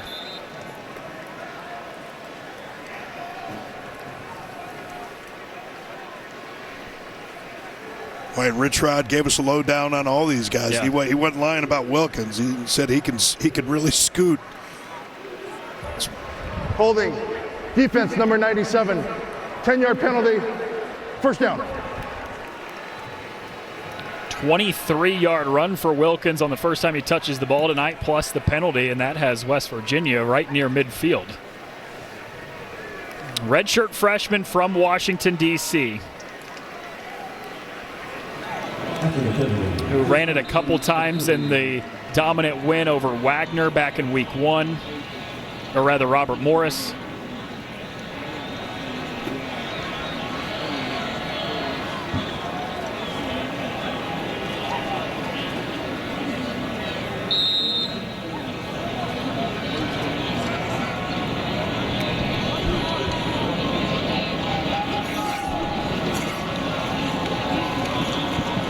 Wilkins keeps the football, took a hit at the line of scrimmage. Boy, he actually gave a hit to Walter Young-Bear. He runs right into the back of pulling guard. It's a good way to get your linemen mad at you is run up their back. Watch, he's going to pull around this way, and he's just going to run right into him. Runs into his hip. You don't want to do that a whole lot. No.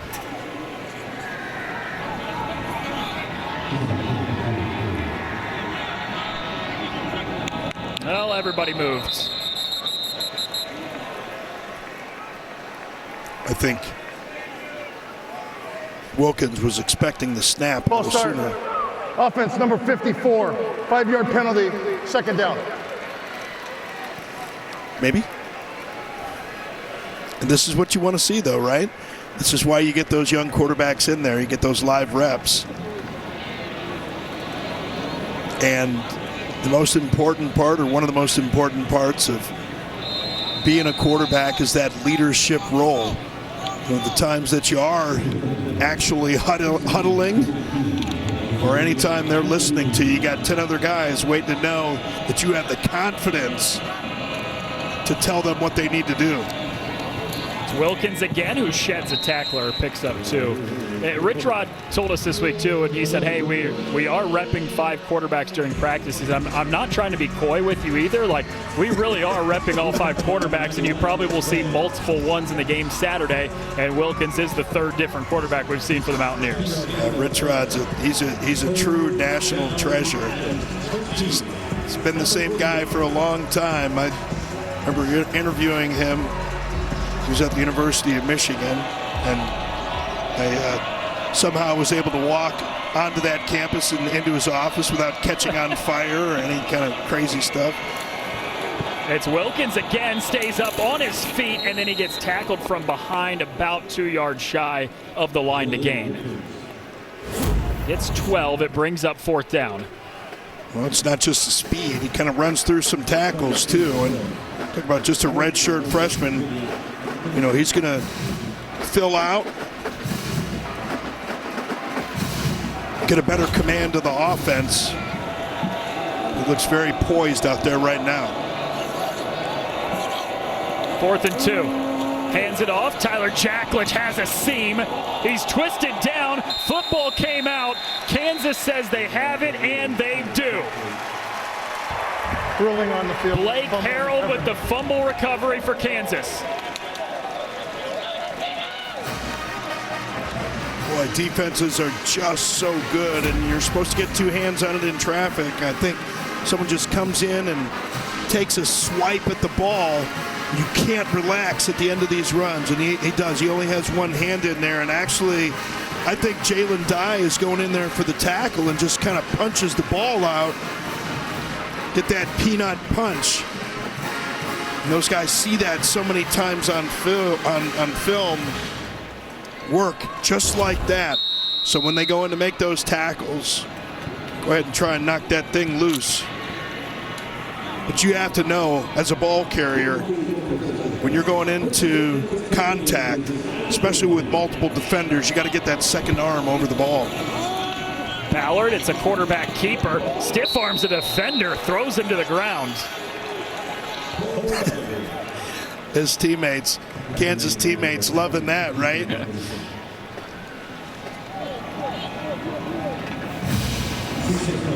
That's Keyshawn Robinson, the recipient of the stiff arm. Not as excited about it. Cole Ballard, get off! Woo! Man. Physicality from the quarterback. It's like one of those Derrick Henry type things right there. Hands it off to Johnny Thompson, this time bouncing out to the right side, and follows a block across the 30 for a first down.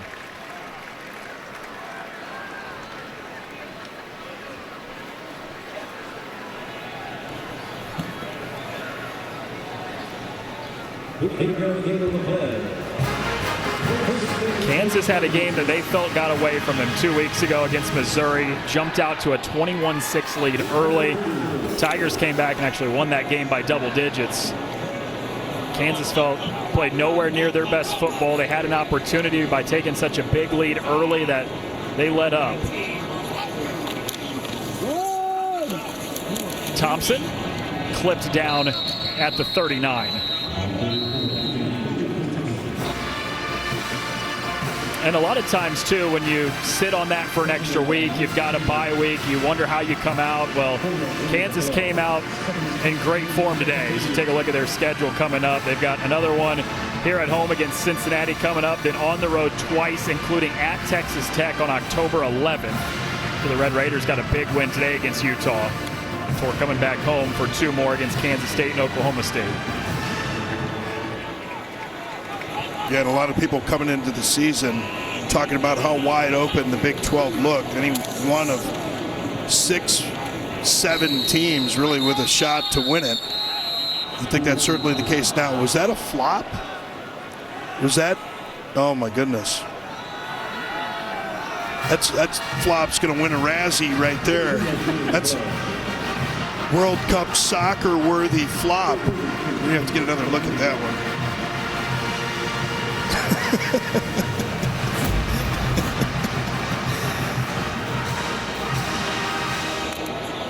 Oh, the Neymar dive.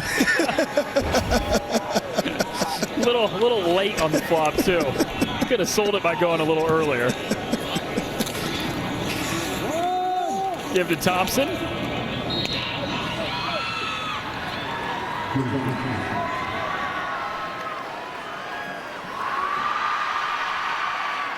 ...242 yards on the ground for Kansas today. They said they wanted to run the football better than they did against Missouri last week, and they absolutely have. Going to take it all the way down to 2 minutes here.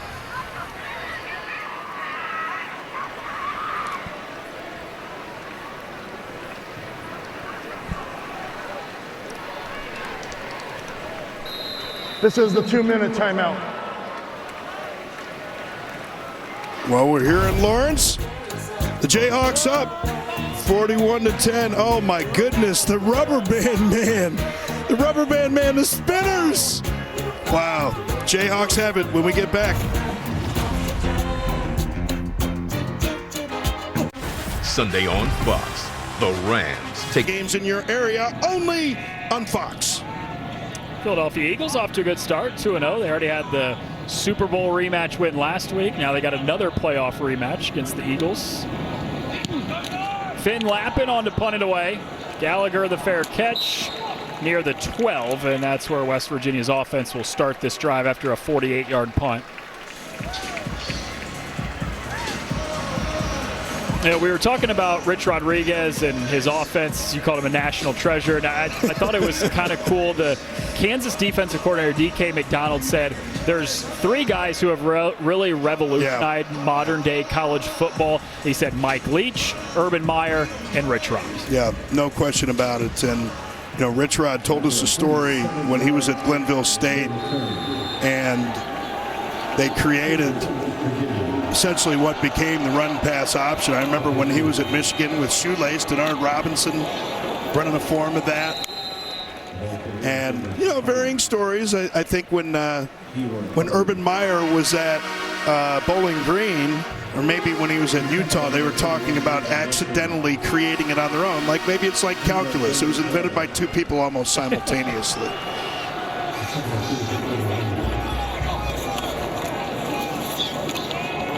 Hubbard with a 2nd consecutive carry. Out to the line to gain for a first down. Rich Rod's team about to fall to 2-2, and doesn't get a whole lot easier because next week on Fox they've got number 16 Utah, who will probably drop in the rankings after the loss to Texas Tech today. Then they go on the road for a couple, BYU and UCF. Yeah, and between the players that he brought over from Jacksonville State and, him calling guys really freshmen in the system, this is why it takes time, even in this era of the portal and players changing and bringing in certain guys. It takes time to turn a program around, especially when you talk about where it matters most, at the line of scrimmage, especially that offensive line of scrimmage. You get new guys in there playing together for the first time. It takes a couple of years to kind of build that up the way that you need it to be. But make no mistake about it, Rich Rod's going to make the most out of any of the players that he brings in.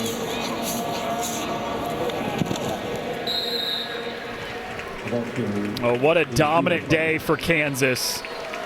Jumped out early on the first drive with a touchdown and never looked back with a 41-10 win over West Virginia in the Big 12 opener as the Jayhawks improved to 3-1, 1-0 in the Big 12. Big thank you to our entire Fox Sports crew tonight for their phenomenal work. We send you out to the LA studio with Mike Hill.